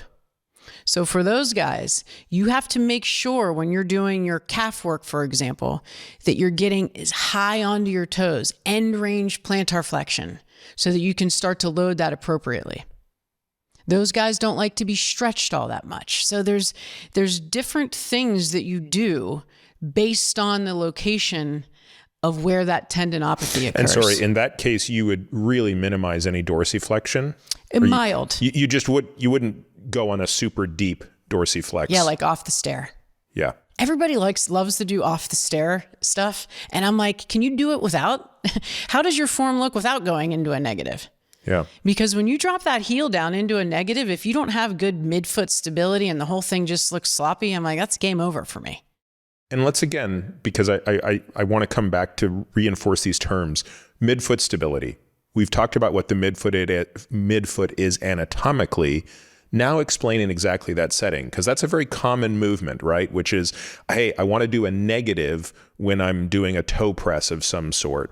What needs to be true of the midfoot for a person to be able to do that? Going back to the anatomic structures we've already discussed. When you are looking at someone from the back, okay, and if I was looking at them with their heels off the back of a step, as they go into that negative, if they can maintain the integrity of their foot. So in other words, when they drop the heel down, I don't want to see this collapse or this excessive medial drive, right? Where the whole foot just looks like it can't even hold itself up. And which, presumably those are more intrinsic failures, or are they potentially also extrinsic? It could be a bunch of things, right? Could be everything down to the ligaments. If they have poor ankle dorsiflexion mobility, so if they can't dorsiflex here, they're going to steal it. Mm-hmm. So what's the minimum angle of dorsiflexion you need to be a functional human who can walk? Walking gait, we need about 10 degrees. Running, you need a little bit more. But if you think about when I'm training someone, I don't want to train minimum degrees. No, of course not. Right? No. So I want to give people movement variability. The more movement variability someone has, the less, I won't swear, the less, oh no moments we have, right? So we have to be able to give people movement options. So when I have assessments that we'll do, and I'll say, okay, we're at 10 degrees. And it's actually really cool. You can just use your iPhone, right? Because it has a built-in right. There's like utilities, and then it goes to measure. And I'll measure their dorsiflexion. I like to see about 35 degrees. Wow. You'd be shocked at what people give you. And they'll say, well, I only need 10 degrees in order to walk. Well, do you sit in a chair? Do you walk up and down a stair? Because if you do any of those other motions, you have to be able to have ankle dorsiflexion. And ankle dorsiflexion is a huge lack of range in the foot.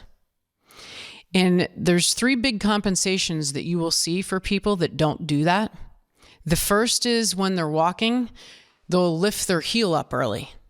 So it's an early heel rise. Mm-hmm. Now, remember what we talked about with 8 times your body weight going through your forefoot. Do I want to increase that load? No. Do I want to speed it up? No. So problem number 1 there. Next, what people will do is they'll hyperextend their knee. So it's called a varus thrust gait. So because they can't dorsiflex, the knee goes, well, let me help you. Let me hyperextend to propel you forward. So these patients will come in and tell you, my knee feels a little wonky. The back of my knee feels unstable. And you have to look at the ankle because it could be feeding why they're doing that. Hyperextension at their knee could be the reason. How do these people find you? Because your fame is through treating the foot. Are they finding their way to you because they're hearing you on a podcast talking about just that? Or are there other practitioners that are aware enough to recognize knee pain and say, actually, your knee pain is a compensation for your gait? Yeah, I mean, I've been teaching these courses now for a while, and I think a lot of the referrals now are coming from other physicians, other PTs, other doctors. I work with a couple clinics in Colorado. And it's been really awesome to see the medical community really starting. I mean, we've had patients who, have hip replacements, and the feedback on the other end of this sometimes is you don't need to retrain your gait. And now we're getting a lot of these referrals and going, yes, you do. Like, these are all things you need to pay attention to. So the word is spreading about the importance of what happens at the foot and how that can affect about pretty much everything else. Got it. Okay. So we were back to the compensations for weak dorsiflexion. Yeah. So we have early heel rise. Yep. We have a hyperextension at the knee. Yep. And then the third strategy is that collapse, right? Yes. But if we're moving up the chain, oh, okay. The third one that people will do is they'll simply fall forward. They'll bend forward at their hips. They'll use forward momentum to carry them forward. So now they're in your office with low back pain. And it's a direct reason because they cannot dorsiflex their ankle. So I'm still a bit confused by this. When an individual comes in and let's say you make the diagnosis and the diagnosis is that their range of motion on dorsiflexion is insufficient. Mm-hmm. They're at 8 degrees or even 10 degrees, which we've acknowledged is kind of the bare minimum for walking.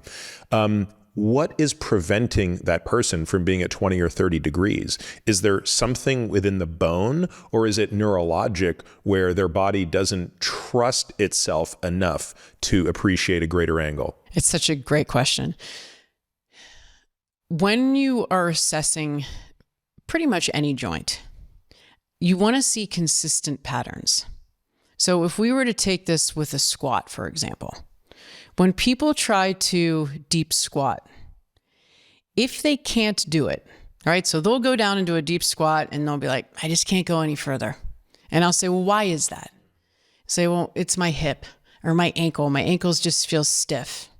And I'll say, okay, I want you to go over to my squat rack and you're going to hold on to the squat rack and I want you to deep squat again.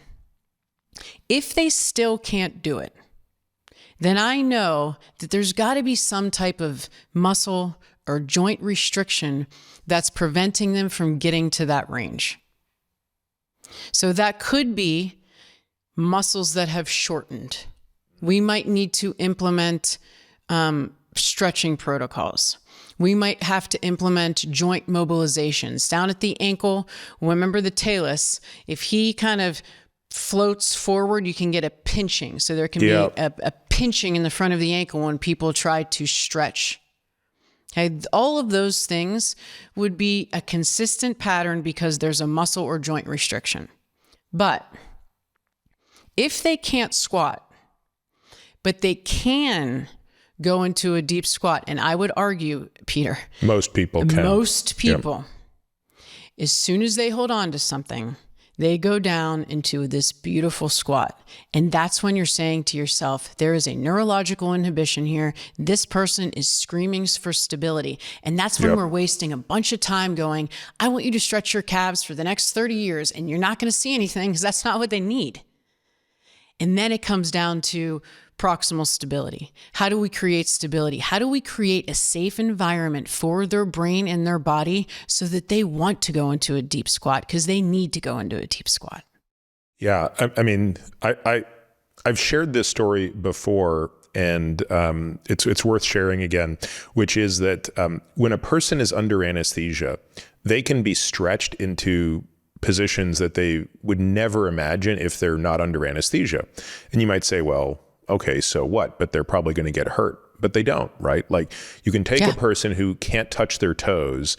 And again, when they're under anesthesia, you could almost fold them in half, right? You could get their palms past their toes. And when they wake up from anesthesia, they will not have torn a hamstring. Yep. And you ask the question, how is that possible? And it's possible because neurologically they are being inhibited from doing that because the body says you are not stable in that position. To me, and I'll give you an example one more time. I had a guy that once, when I first was learning this, I was in a lot of back pain and I was so stiff I couldn't touch my toes. And he took me through a 30-minute exercise of increasing intra-abdominal pressure. Mm-hmm. And within 30 minutes, my palms, my entire palm was past my toes. I mean, again, did I get more flexible in 30 minutes? Of course not. But by generating high degrees of intra-abdominal pressure, my back relaxed enough that it allowed my body to move to that spot. This to me is one of the most difficult things to both identify, but more importantly, to be able to train. Because in a way, it is a light switch, right? But then the circuit has to be grooved a lot for that to become the new default. So how do you go about doing that, given A, its ubiquity, and B, its complexity? I think that assessing patients for proximal stability is mandatory. It's absolutely mandatory. And I'm a foot person. So if I'm far away from where we consider proximal stability and creating intra-abdominal pressure. But if you were to look at someone, and I'm always going to take this down to the foot. There's something called if you think of your pelvis as like a bowl of water. Yeah. Right? If I were to stand and dump out all the water, all right, you have a forward tilt to the pelvis. That also can happen when the rib cage would flare. Okay, and we call it an open scissor posture. So when I'm assessing these patients, I'm looking at, can they stack their rib cage over their pelvis? Do they have good breathing patterns? Can they breathe 360 degrees around their belly? Can they expand their rib cage? Because if they cannot do those things, and they stay in this posture, if you were to stand up and dump all the water out, tell me what would happen to your feet. Because I'll tell you, you will feel all of this medial pressure along your big toes. You'll feel your arches kind of collapse, if you will. And this is where pronation gets a bad name. Yes. In genu valgum, right? Everybody's in, don't let your knees knot. I'm like, tell that to a hockey goalie who stands there for 3 periods in a valgus position at the knee. I don't believe there's any bad posture positions. It's only bad if you can't control it and you can't get out of it. You have to be able to do these things.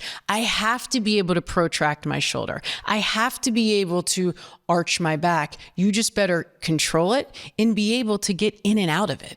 Yeah, I think this is worth maybe double clicking on a bit, Courtney, because it's not a conventional view. It's not a mainstream PT view, and I'm not throwing PT under the bus. It's not a mainstream anybody view.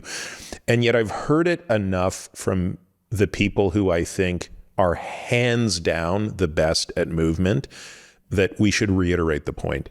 There isn't a bad posture per se, but control is what matters. And you could argue that the best movers on the planet frequently engage in what would be viewed as quote unquote bad posture. Yes. Yes. I mean, I don't think we were all designed to look like these robots and be in these like perfect postural positions. It's just not realistic.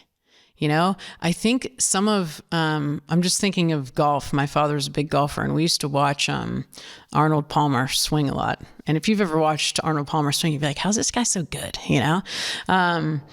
But being able to create this stability to your system and to be able to control these different postural positions is key.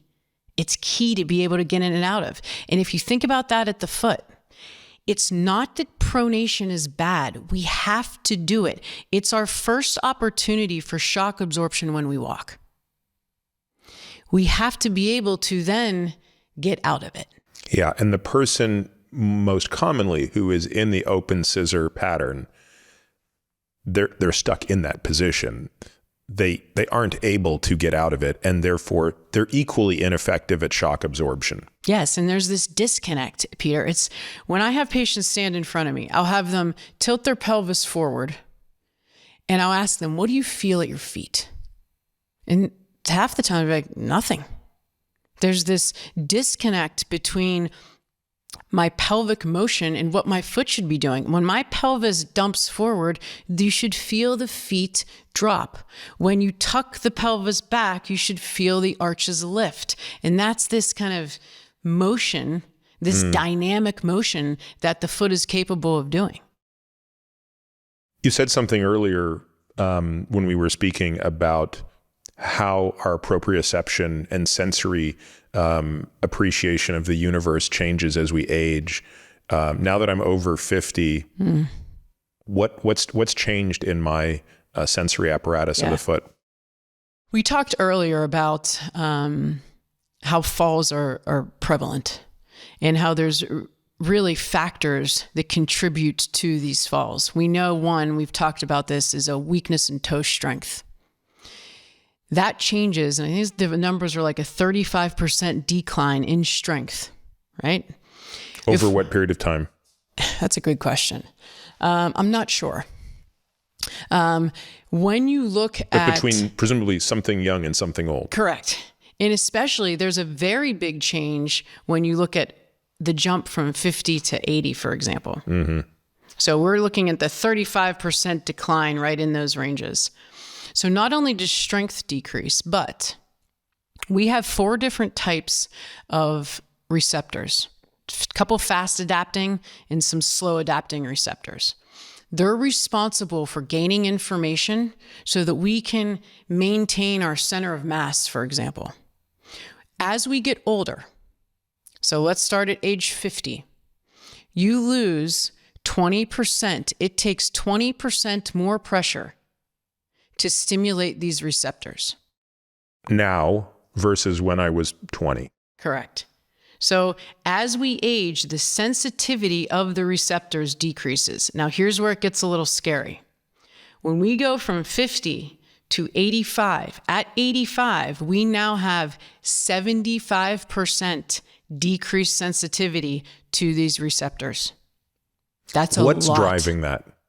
I think it is a lack of strength at the foot because here's the good news. Exercise, we know, increases circulation to the sensory nerves. So if we exercise, we're going to have increased circulation to our sensory system.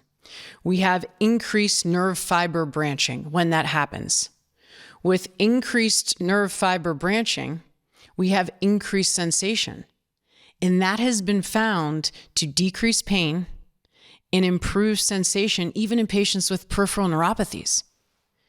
So maintaining strength and function at your foot, I think obviously will decrease the decline of toe strength, but also increase the ability for us to feel the ground, which is imperative from being able to walk upright and being able to prevent us from falling.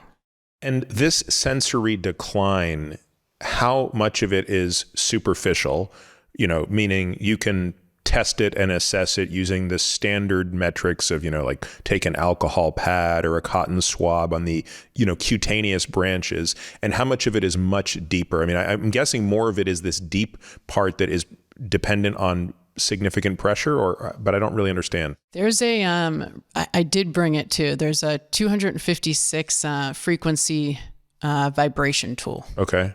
And what you can do is you'll have the patient laying down and you take this 256 tool and I'll tap it on the ground, right? And I'll put it on the base of their heel. And you get 3 chances, right? You're changing what you're doing. And can they pick up the vibration? And it's actually the accuracy of that test has been shown to be more accurate than the nylon, pricking of the foot. Interesting. And it's an easy assessment that we can do. Vibrational sensation is, and by the way, that makes sense, because that strikes me as a more complete form of sensation than, because the nylon thing is mostly cutaneous. Yeah. Okay. Well, as we talked about a minute ago, actually, you know what? Let me do something. Before we go to falls, I want to round out a couple of other injuries. Okay. There are a couple other toe injuries that are pretty common. Yes. Let's talk about those. Okay. So Happy to. You want to start with hallucis restrictus? Yes. So, we will see this a lot. And I think a lot of it has to do with poor footwear selections, right? We talked about the chronic ankle sprains and the inability to, allow the first metatarsal to drop. But a functional hallux limitus, we need about 40 to 45 degrees of range of motion at the big toe in order to have an efficient walking gait. Yeah. Okay? This is my only superpower. I'm probably like 90 degrees at my hallux. And, excess range of motion is great as long as you can control it. Remains to be seen. So if I wanted to sprint, though, I would need 65 degrees, right? Because you're more on your toes. Yeah. And this is where I've seen a lot of former NFL players who get horrible turf toe that have what literally looks like 10 degrees. If you can catch these patients before they've had, so there's stages, right? So what will start to happen is you'll get an inflammation on the top of the big toe. Yeah. Okay. Then is the primary pathology just the repeated jamming of that toe? Right. The instability at the first ray. And then they can't drop the first met down, so they start to irritate the top of the joint. It'll be red, it'll be swollen, and these patients suffer. I'm on a Facebook group for hallux rigidus. It's a support group. And the reason I'm on it is because I find it it's a constant battle for these people for footwear. Because they're like, I need a shoe that's going to eliminate me using my big toe because it hurts when they try to extend it. And have these patients all experienced trauma? No. If they've had something fall on their toe, if they've had turf toe, then yes. But a lot of them, this is weakness. This is poor footwear. That's why I think a lot of these diagnoses at the foot can be prevented. This is proactive healthcare. Mm-hmm. You want to talk about your eggs in your book? I love that story. Okay. There's no better way to stop the eggs from being thrown than by taking care of our feet from the ground up. But I digress.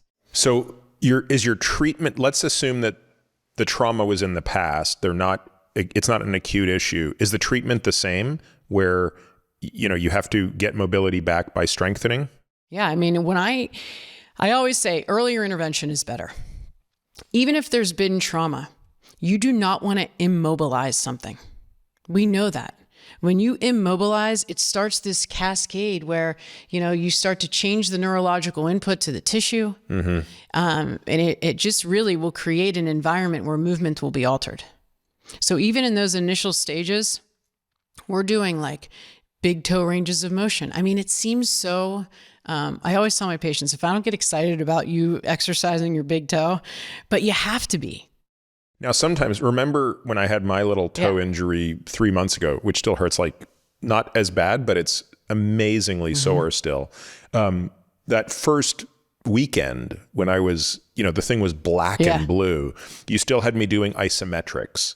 I'm still doing them, by the way. And they do, anytime I'm in pain, 5 minutes of isometrics actually makes me feel better. Why is that? I call isometrics my pain meds for my patients. Yeah. So tell people what I'm doing. Yeah. Tell people the exercise you had me do and why it's helpful. With the big toe, what we'll have if there's an irritation in the joint per se. And just so people know the injury, I had an injury where I got hit on the front of the toe. So it just jammed the toe back. And I sent you a photo the next day. I've never seen, I mean, you've probably seen this. For me, the entire side of the foot was just black and blue. I didn't get anything x-rayed because I didn't think anything was broken. I was going to ride it out. And within a few days, I knew nothing was actually broken because I could touch the bone. The pain all seemed to be ligament pain. Yeah. It was, and to this day, it's still very tender to touch the side. And I think if someone looks at their foot and they see that, they're like, oh my gosh, I better just do nothing. But yes, right away, what we had you do was, put the toe in a position of a little bit of extension or something that was comfortable. And then you're basically just contracting on both sides of the joint. So you're pressing down and then you're trying to lift up, but you're getting some type of movement. Isometrics. The reason I call them my pain meds is I will tell my patients, whenever you feel pain, isometrics are safe for you to do because what they do is they decrease cortical inhibition. So when we have an injury, think of it, we'll go to a race car, okay? We have a cortical accelerator, right? So information coming from our brain, and we also have brakes. We want the accelerator and the brake to be in balance of one another. When we have an injury, our foot's on the brake.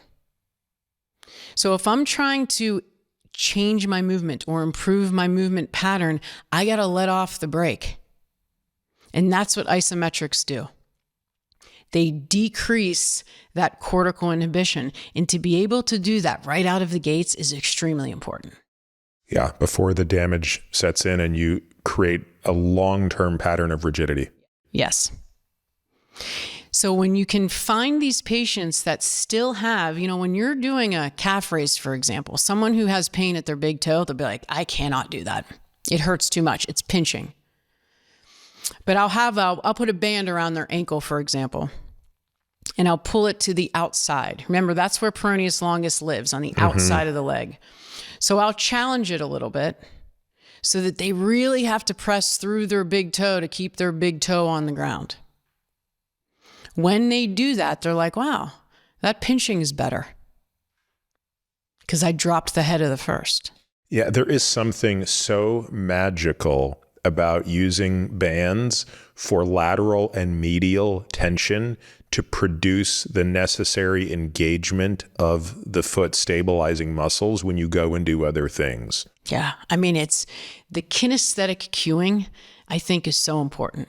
So important, especially in those planes. That's why the foot's, it's this multi-directional, beautiful thing that we can train so many ways.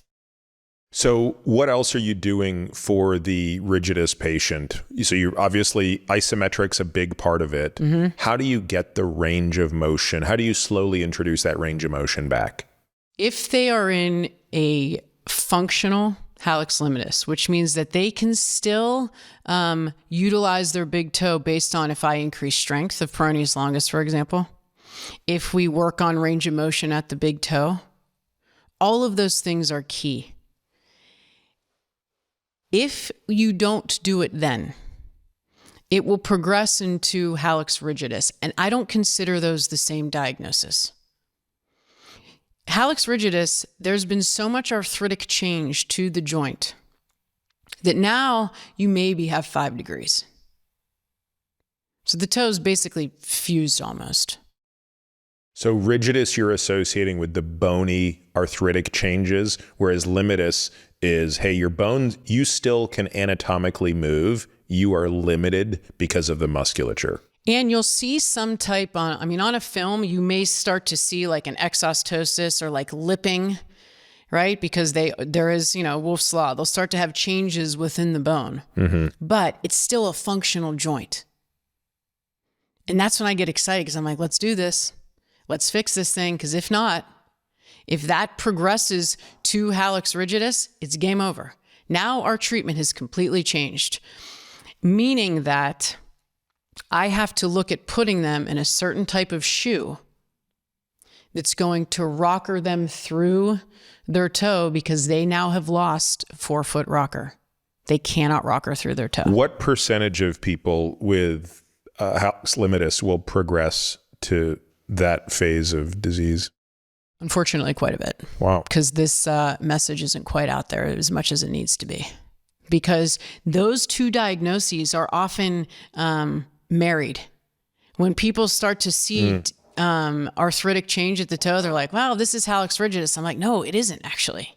You still, if I drop your metatarsal down, I can still give you 40, 45 degrees. Hold on a second. Let's train this thing.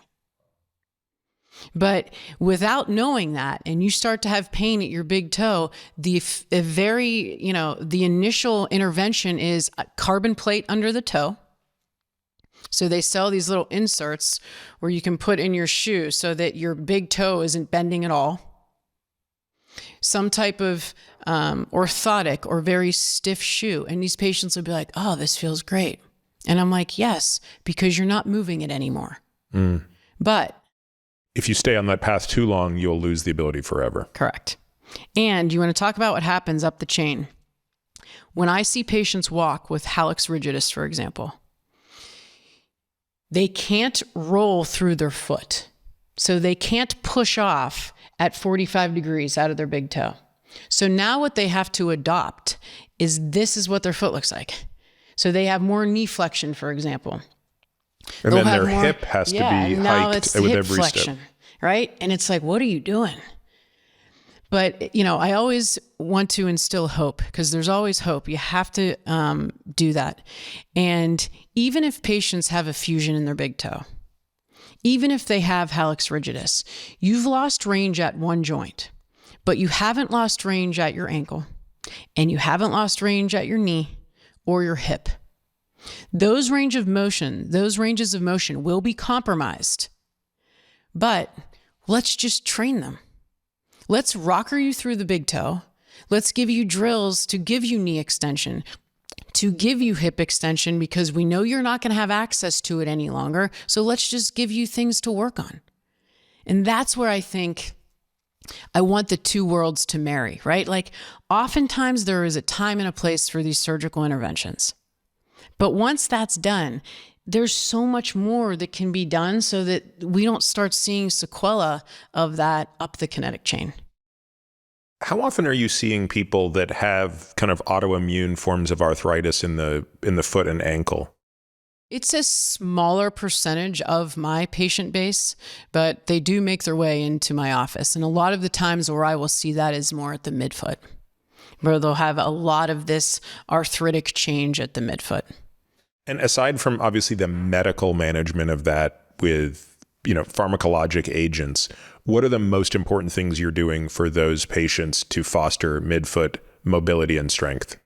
Again, we're meeting patients where they are. You'd be surprised, even patients that have had 3 and 4 foot surgeries, because that's typically what I will see. Little things like toe yoga, right? So being able to lift the big toe only, lift the 4 toes. Lift all the toes and spread them. All of those little things are sending information to your brain that these people haven't seen in a very long period of time, if ever. So with midfoot issues, Isometrics, if I can get even a little bit of isometric activity out of them, we're doing it. We're going to talk about falls in a second, and that we can use toe strength, which is part of the reverse of some of those things you just talked about. Is toe strength mostly a midfoot intrinsic capacity? Well, flexor digitorum brevis is a big muscle in regards to toe strength. Okay. When we do one of the videos, I'll talk about the wink sign. Okay. Because that's a sign you can see in the toes to know you're engaging the muscle appropriately. Okay. That like forward leaning, we want to be able to feel the intrinsic muscles of the foot. So feel the arch. A lot of that helps these patients with this midfoot instability. The intrinsic muscles of the foot. When people do like the short foot exercise, okay, I kind of call it the clamshell of the foot because it's a good place to start, but it's not functional because the intrinsic muscles of the foot come into play when the heel comes off the ground at forward propulsion, when those toes need to be strong. Right? I mean, if I was treating you for hip pain and I want you to lay on your side and do clamshells forever, I mean, great, but is it functional? Do you ever do that? Right. So we have to marry these treatment plans with function. And I think especially with toe strength, you got to really work on that type of, movement and tissue strength. So let's now go from toe strength back to falls, since you said that the measurement of toe strength is one of the greatest predictors of fall risk. It's a huge problem. Yes. The mortality is enormous once you reach the age of about 65. So what do you think are the most important things that we need to be training to minimize the risk of a fall? First and foremost, toe strength. That is the single biggest predictor of falls in the elderly, is a weakness in toe strength. It really is. I would not have guessed that. And when we get in and start doing these exercises, I mean, I think it is an imperative. You know how kids get scoliosis checks? I mean, we should be checking kids' feet. That's when we need to start paying attention to this stuff. Because if we start training these things, once we get to this age where toe strength is a massive deficit, we'll be ready for it. So toe strength for certain. I'm very worried about what my toe strength is going to be when we bust out the dynamometer. Well, neuroplasticity is a real thing, so we can train that up for you. Very good. So toe strength, ankle mobility. That's another one that we'll look at. More important in the plantar dorsi plane or in the inversion eversion plane? In both. So when I assess, I have a fall prevention protocol. Dr. Tommy Shode has put together an excellent fall prevention protocol. And him and I have worked a lot together on this. So we'll look at ankle dorsiflexion. So we want that to be about 35 degrees. But then we'll also look at inversion and eversion, which is basically going in and then going back out again. A lot of the receptors on the foot live on this outside lateral aspect of the foot. So we talked about how a lot of falls occur with the initiation of gait. The other plane where people will fall is to the outside. So when they go to step, if I have less sensitivity to these receptors on the outside of the foot, I can't feel, where am I going? I'm going to the outside. Mm-hmm.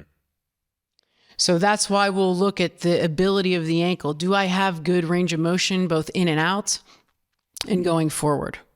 The other thing, obviously, that we'll look at is balance. Really cool studies looking at vestibular function, modulating activity of abductor hallucis. So remember, that's the muscle that straightens the big toe. Abductor hallucis is slow twitch muscle fibers. So that guy's not real good at movement coordination per se, but he can last all day. Yeah. And from a balance perspective, it's the muscles that, are receptors that can really hold our bodies up. And that abductor hallucis is a big boy. So we look at single leg balance, for example. We also want to look up the chain. So when we look at fall prevention, it's how stable are my hips? When my foot is on the ground, it's my glute, right? When I go to heel strike, that guy is in charge. So I want to make sure I have good capacity going up into the chain. And how much of that is the glute med versus max? Depends on where we are in the gait cycle. So when I'm walking at heel strike, that's all glute max. Okay. I think people As you think, start to propel, you need the med to stabilize. And what do you externally, at this point, you need to be able to abduct the hip, right? yeah. So I'm walking, I heel strike. Mm-hmm. Okay. Think of it as a skewer. So I have gravity at heel strike that's causing everything to internally rotate. It's my glute max that is a very big controller of torque. He's going to slow things down coming from the hip. Once I get into midfoot stance or loading, now I need to make sure that I'm not swaying all over the place. That's glute med. So all of those tissues come into play to help stabilize my body and slow everything down. My boys are so obsessed with talking about butts right now that over the weekend, in some lame attempt to shut them up, I said, guys, the butt can be better described as the gluteus maximus, and it's the largest muscle in the body, if you want a little fun fact, which now turns into them running around the house screaming gluteus maximus, gluteus maximus.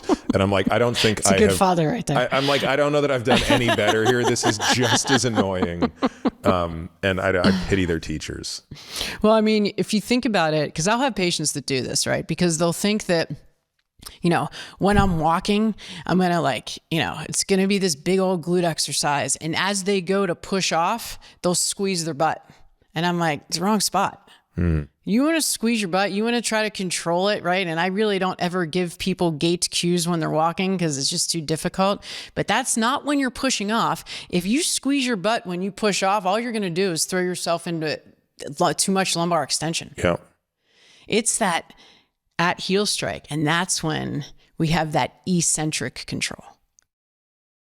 Well, I'm looking forward to seeing what the fall prevention protocol looks like, especially as far as the tests that we can do. Yeah. Let's talk a little bit about shoes. We've talked about it a bit at the outset, but I know that it's going to be a topic that anybody who's listening to us right now is going to want to understand, hey, what can I do for myself, presumably as an adult?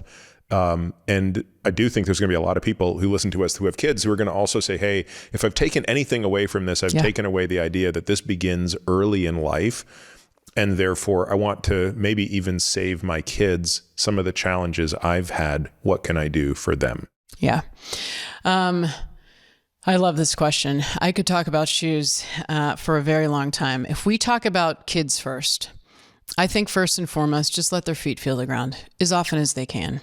All different types of surfaces. There are way more shoe and footwear companies now than there were when I started this whole thing 20 years ago. I think the word is catching on and we're realizing the importance of all of this. With the kids, obviously, and this is with everybody, the toes need to be able to splay. That's a wide toe box for me is a non-negotiable. And are we defining that by the insert test? Meaning put your foot on the insert and make sure that when your weight is on your foot, you can still see insert? It's probably the easiest way to, kind of access that. But I will caution you that these companies are getting smarter. I've called all of them pretty much. The last of the shoe, I'll grab a shoe. I have one here. So this is the last of the shoe. Okay. In order to change the last of the shoe, it's very expensive. So what the companies will do is they'll change the upper of the shoe. So they'll put like mesh. So when you go to put your foot in there, it feels like you have all this room, and it's not because the shoe is wider, it's just because they put a material on there where your foot can actually expand in it. And that there's also a very big difference between a wide toe box and a wide shoe. Those are two very different things. A wide shoe, which most shoe companies have, will give you width here, but it will still taper at the toe. And not what we want, right? Because remember the tie bar mechanism. I have to have that forefoot splay to trigger the response of, hey, I better get stable at push off. So that's when I need my toes to be able to splay as well. So a wide toe box is mandatory with kids footwear, adult footwear, whatever. What are the shoes that have wide? Would that be considered a wide toe box? Yes. So this is a 0. Yep. Okay. I'm a big fan of these shoes. There are so many companies out there right now. Vivo, Barefoot, Tullis. I could go on and on and on about those. I have a list of them too. So we'll put that list in the show notes so that people can sort of see what you would consider wide, shoes that make a wide enough toe box for. Yes. For the and purposes. I have them listed according to category, right? Like this is a athletic shoe. This is a casual shoe. We have so many resources for that because it can get very confusing because people will be like, I'm in a wide shoe. I'm like, you're not in a wide shoe. So that's kind of rule number 1. Mm-hmm. The other thing with functional footwear is looking at the heel and the toe, where they sit. So this is a 0 drop. This is a 0 drop where the heel and the toe sit on the same plane. Okay. That just makes sense, doesn't it? That's how we were designed to walk. Most shoes, and I won't throw out names here, but most athletic shoes, most running shoes, if you Google the model of the shoe and Google heel to toe drop, it'll tell you how many millimeters. It'll tell you how many millimeters the heel is higher than the toe. Anything that's not a 0 drop, by the way, in my world is a high heel. Interesting.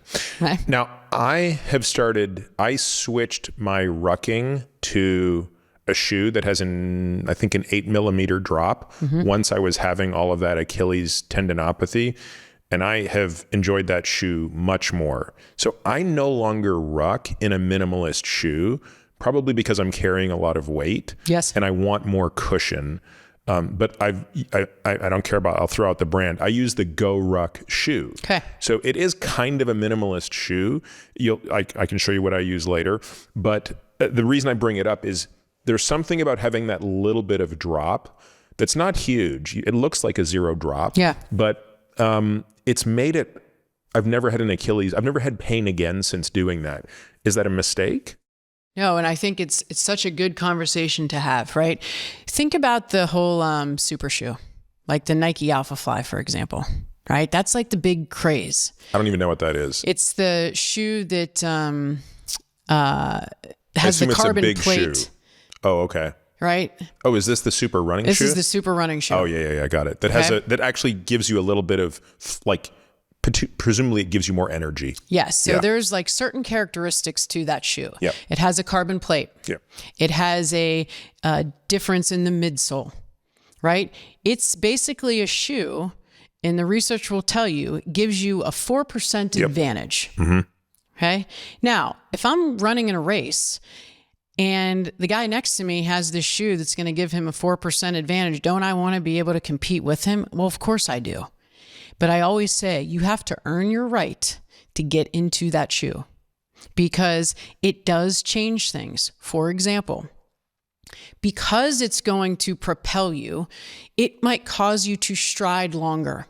With longer strides, you have to consider hamstring and Achilles possible or potential injuries. So guess what you better be doing? A lot of hamstring strength and a lot of, calf work, for example.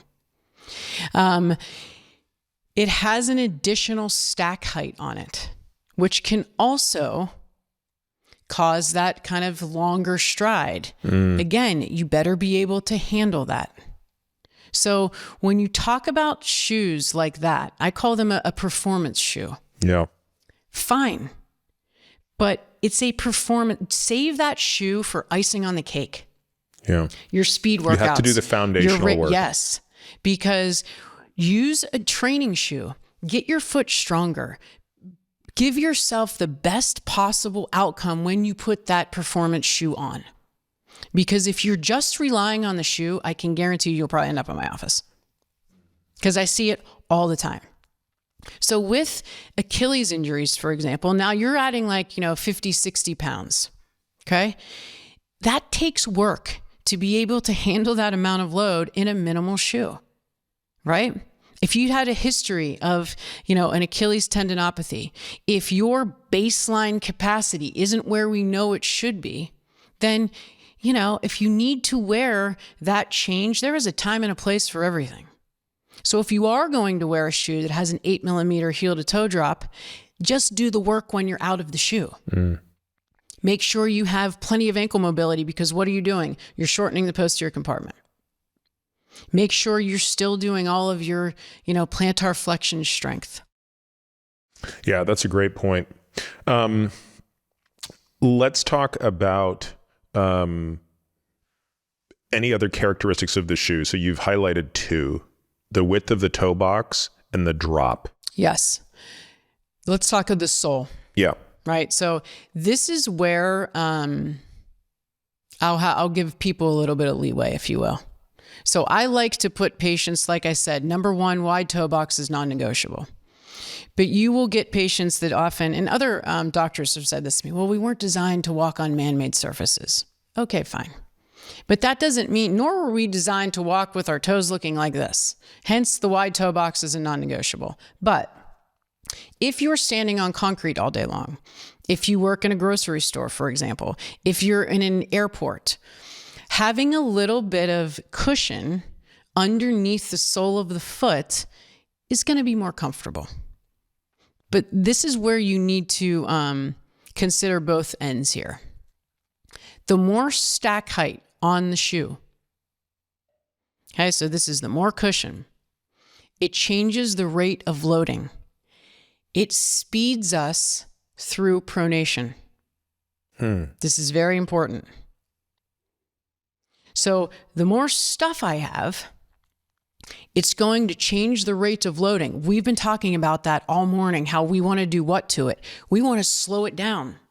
We want to control it. And now I'm going to put something underneath the foot that's potentially going to speed it up.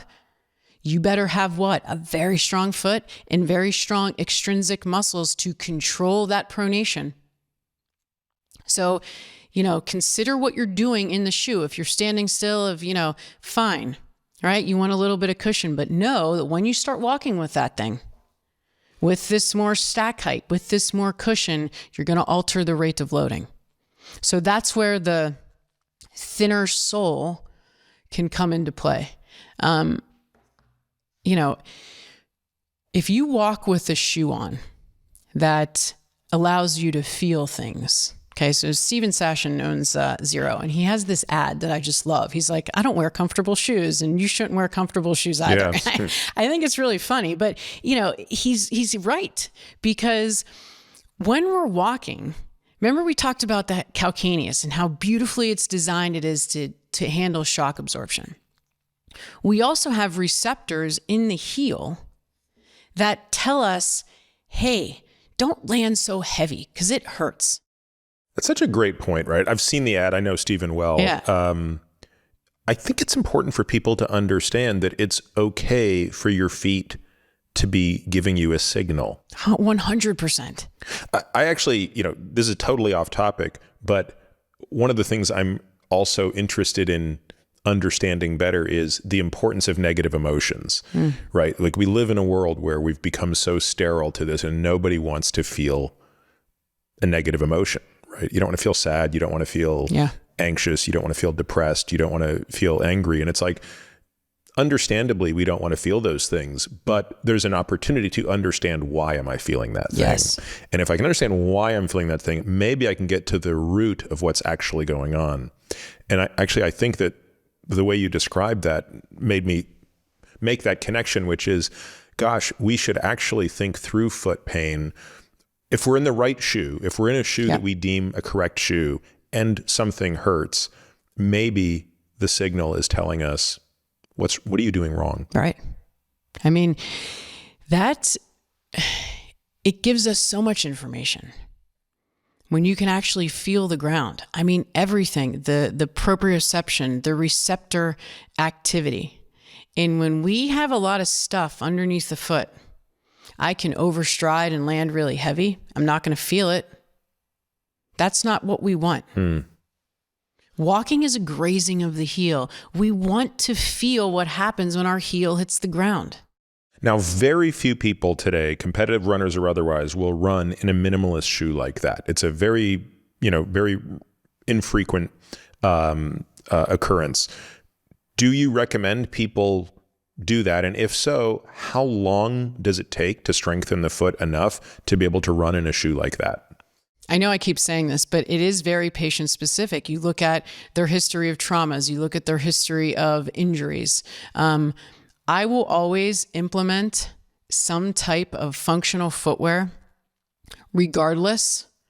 It's just a matter of what we're going to be doing with it. So for example, if I'm working with, just someone who wants to walk, for example, we'll put them into a ultra, for example, wide toe box shoe, zero drop, and we'll just have them start like 5 or 10 minutes, see how they feel. And then we can start to transition the stack height.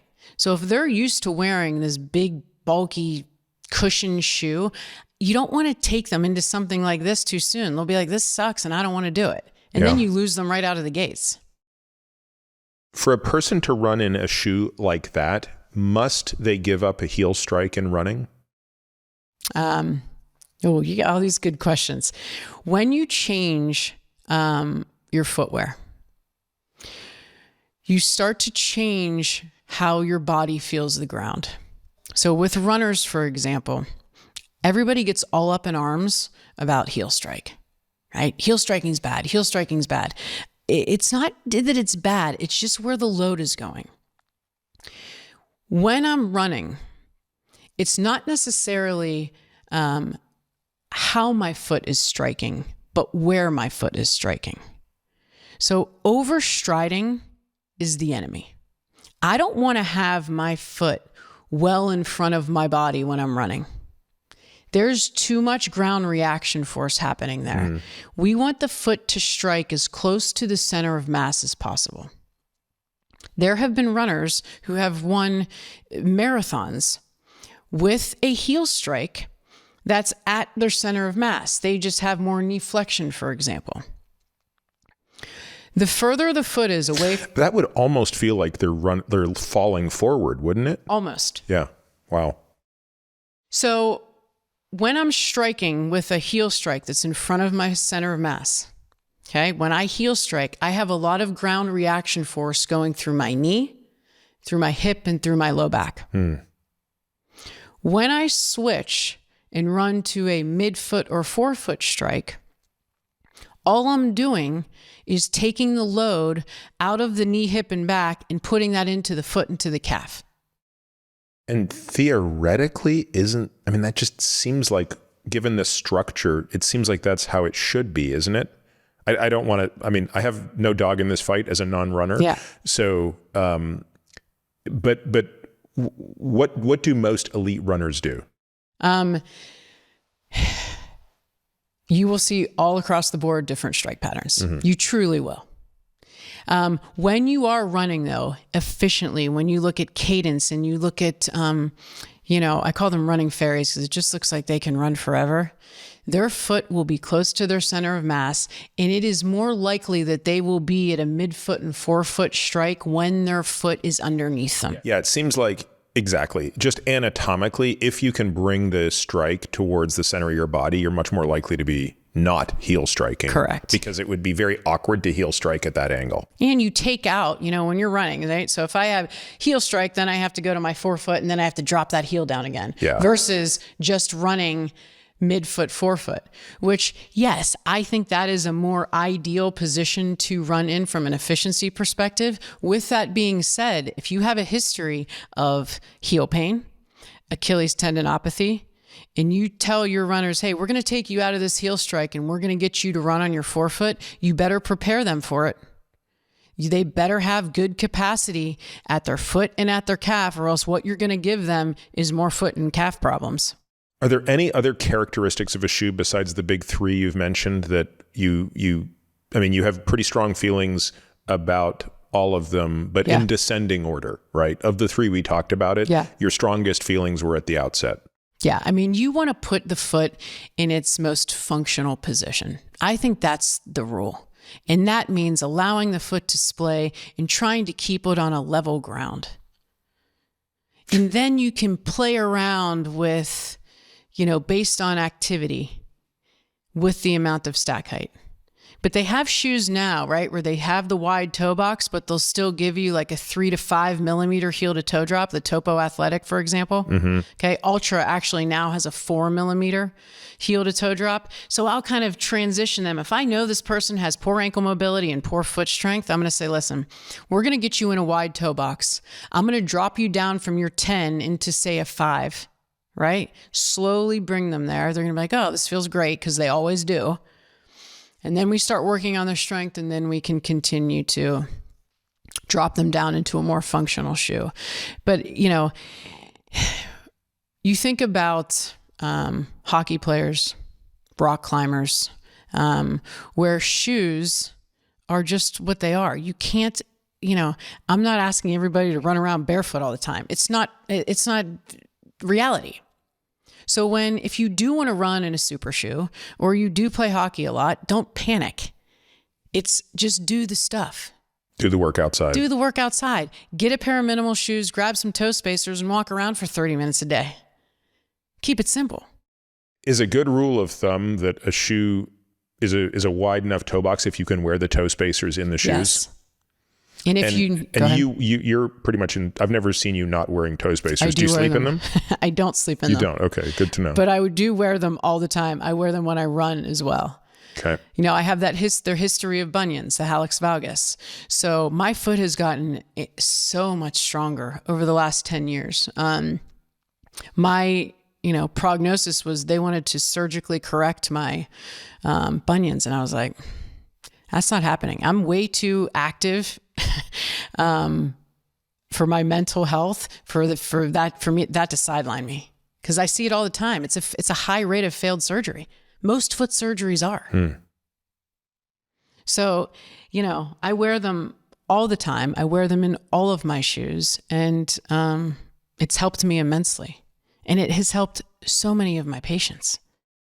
The brand that you wear is the brand I have as well. What's it called?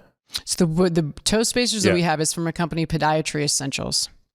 Okay, they're clear and they fit in between. Yeah, show us.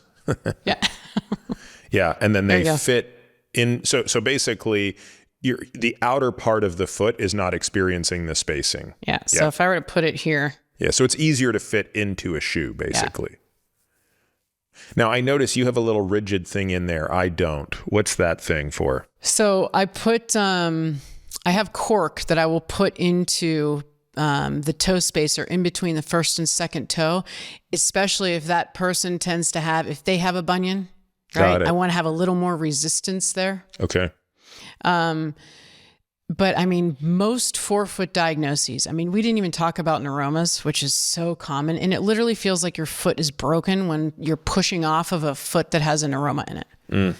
And that toe splay, it gives the foot room. You have all these nerves that run in between the toes. They don't want to be squished together. So your recommendation would be for a person who's never worn a toe spacer, and again, in the show notes, we will link to all of these devices. Your recommendation would be to start how limited, how small, how many minutes a day?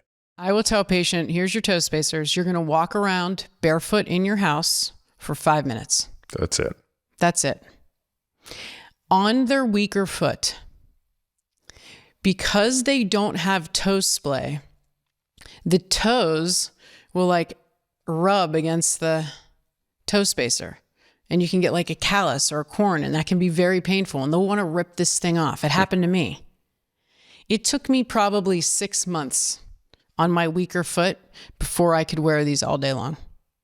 And now it's I can it takes me 0.05 seconds to put these on because I just spread my toes and they slide right on. In the beginning, when you're trying to put these on, I'll see people like trying to like wrench their toes apart because they simply can't spread their toes. It's wild. Mm-hmm. So they start with 5 minutes a day. Then they just slowly increase their time. Then they get a shoe where they can wear the toe spacer in the shoe. And think of it as like just doing an exercise for your foot. I mean, they looked at, Sarah Ridge did a study looking at strength of the foot. And so what she looked at, there was a control group, a group that just did foot strengthening exercises and just wore functional footwear. And they looked at 4 different muscles. So flexor digitorum brevis, the one we talked about that supports the plantar fascia. Abductor hallucis, the one that straightens the big toe. Quadratus plantae, we didn't talk about that guy, but he helps straighten the 4th and 5th toes. Okay. And what was the other one? I think it was flexor hallucis brevis, so the one that bends the big toe. At the end of the study, the foot strengthening group and the functional footwear group were almost neck and neck. Really? Yes. The functional foot people didn't actually do exercise. They just wore corrective shoes. And the only muscle that didn't get stronger was flexor hallucis brevis. There was one muscle that didn't quite get there. Does that surprise you? I mean, not really. I mean, when you have your foot in that's great news for the average person who doesn't want to do the work. Because like you're just saying, basically all I have to do is change my shoes and things will get significantly better. Imagine if you did both though. Well, of course. Right? So, but I mean, you think about meeting a patient where they are. Yeah. Now, by the time people get into my office, I have some go-getters. Like they're like, I've had foot pain. I want to get this job done. Yeah. So they're going to go shoe, we're going to go toe spacers, and we're going to go foot strength. Yeah. Now I have other people that I know where I'm like, you're probably, we'll start with one. You got to start with one factor. And if I had to do that, where am I going to get the most bang for my buck? Put them in the right shoe. When it comes to kids, anything different? Same principles. You know, my kids, my boys, not my daughter, my boys have never owned a pair of shoes that aren't zeros. Yeah. These exact shoes. Mm-hmm. And again, I keep waiting for the day when they come home and they say, I want Nikes or I want like whatever the popular shoe of the day is. And I mean, knock on wood, it hasn't happened yet. They love the shoes and that's the end of it. It like brings me so much joy to hear you say that because I can guarantee you, because my daughter is the same. And she's in middle school and she wanted a pair of Nikes. And I was like, I will do pretty much anything for you, but I am not buying you a pair of Nikes. But my brother was like, I want to be the good uncle. The cool uncle. Right, the cool uncle. And I was like, okay, I'm going to let you make your own decision here. Every day when she goes to school, she has her shoe option and she walks out of that door with her ultras on because she's going to tell me, listen, she's like, it doesn't feel good. So they'll make the right decision because it's just based on comfort. So if we start them saying, hey, this is what your foot should feel like, then it's an easier decision. And if we can be proactive with the children, because they haven't been on the planet long enough to see structural deformity in the foot, which is exactly what it is. When you see bunions and hammer toes, it should be a signal to you going, something is wrong here. Something is wrong. Where is this aberrant load coming from? Now, what do you say to men and women whose I don't want to say their job requires them because it's really, you could argue in this day and age, that's not really the case anymore. But look, they want to wear more fashionable shoes, right? Be it at work or in social settings, right? Especially women wearing, I mean, I watch some of the shoes that women wear and I think, God bless you. How do you actually wear that shoe? So do you put that in the same category as performance shoes, which is, look, if you really want to wear the most pointy-toed Ferragamo, then you just have to make up for it when you're not wearing that shoe. And 100%. You have a higher burden of responsibility that comes with the privilege of being able to wear that shoe. 100%. Yeah. I mean, if you have a history of any type of forefoot pain, bunions, neuromas especially, and you want to wear a 4-inch stiletto, number one, be my guest, have fun with that. Number two, you better do the work on the other end of it. Or else and I'll tell my patients, you got to work with me a little bit. You want to go on a date, you want to do this, fine, I'm all for it. But do the work before, do the work after. Yeah. Well, Courtney, this has been fantastic. I'm excited to now go and get into the gym and actually show people a bunch of the exercises and some of the diagnostics as well, so that folks can begin the do-it-yourself process. Yes. Thank you so much.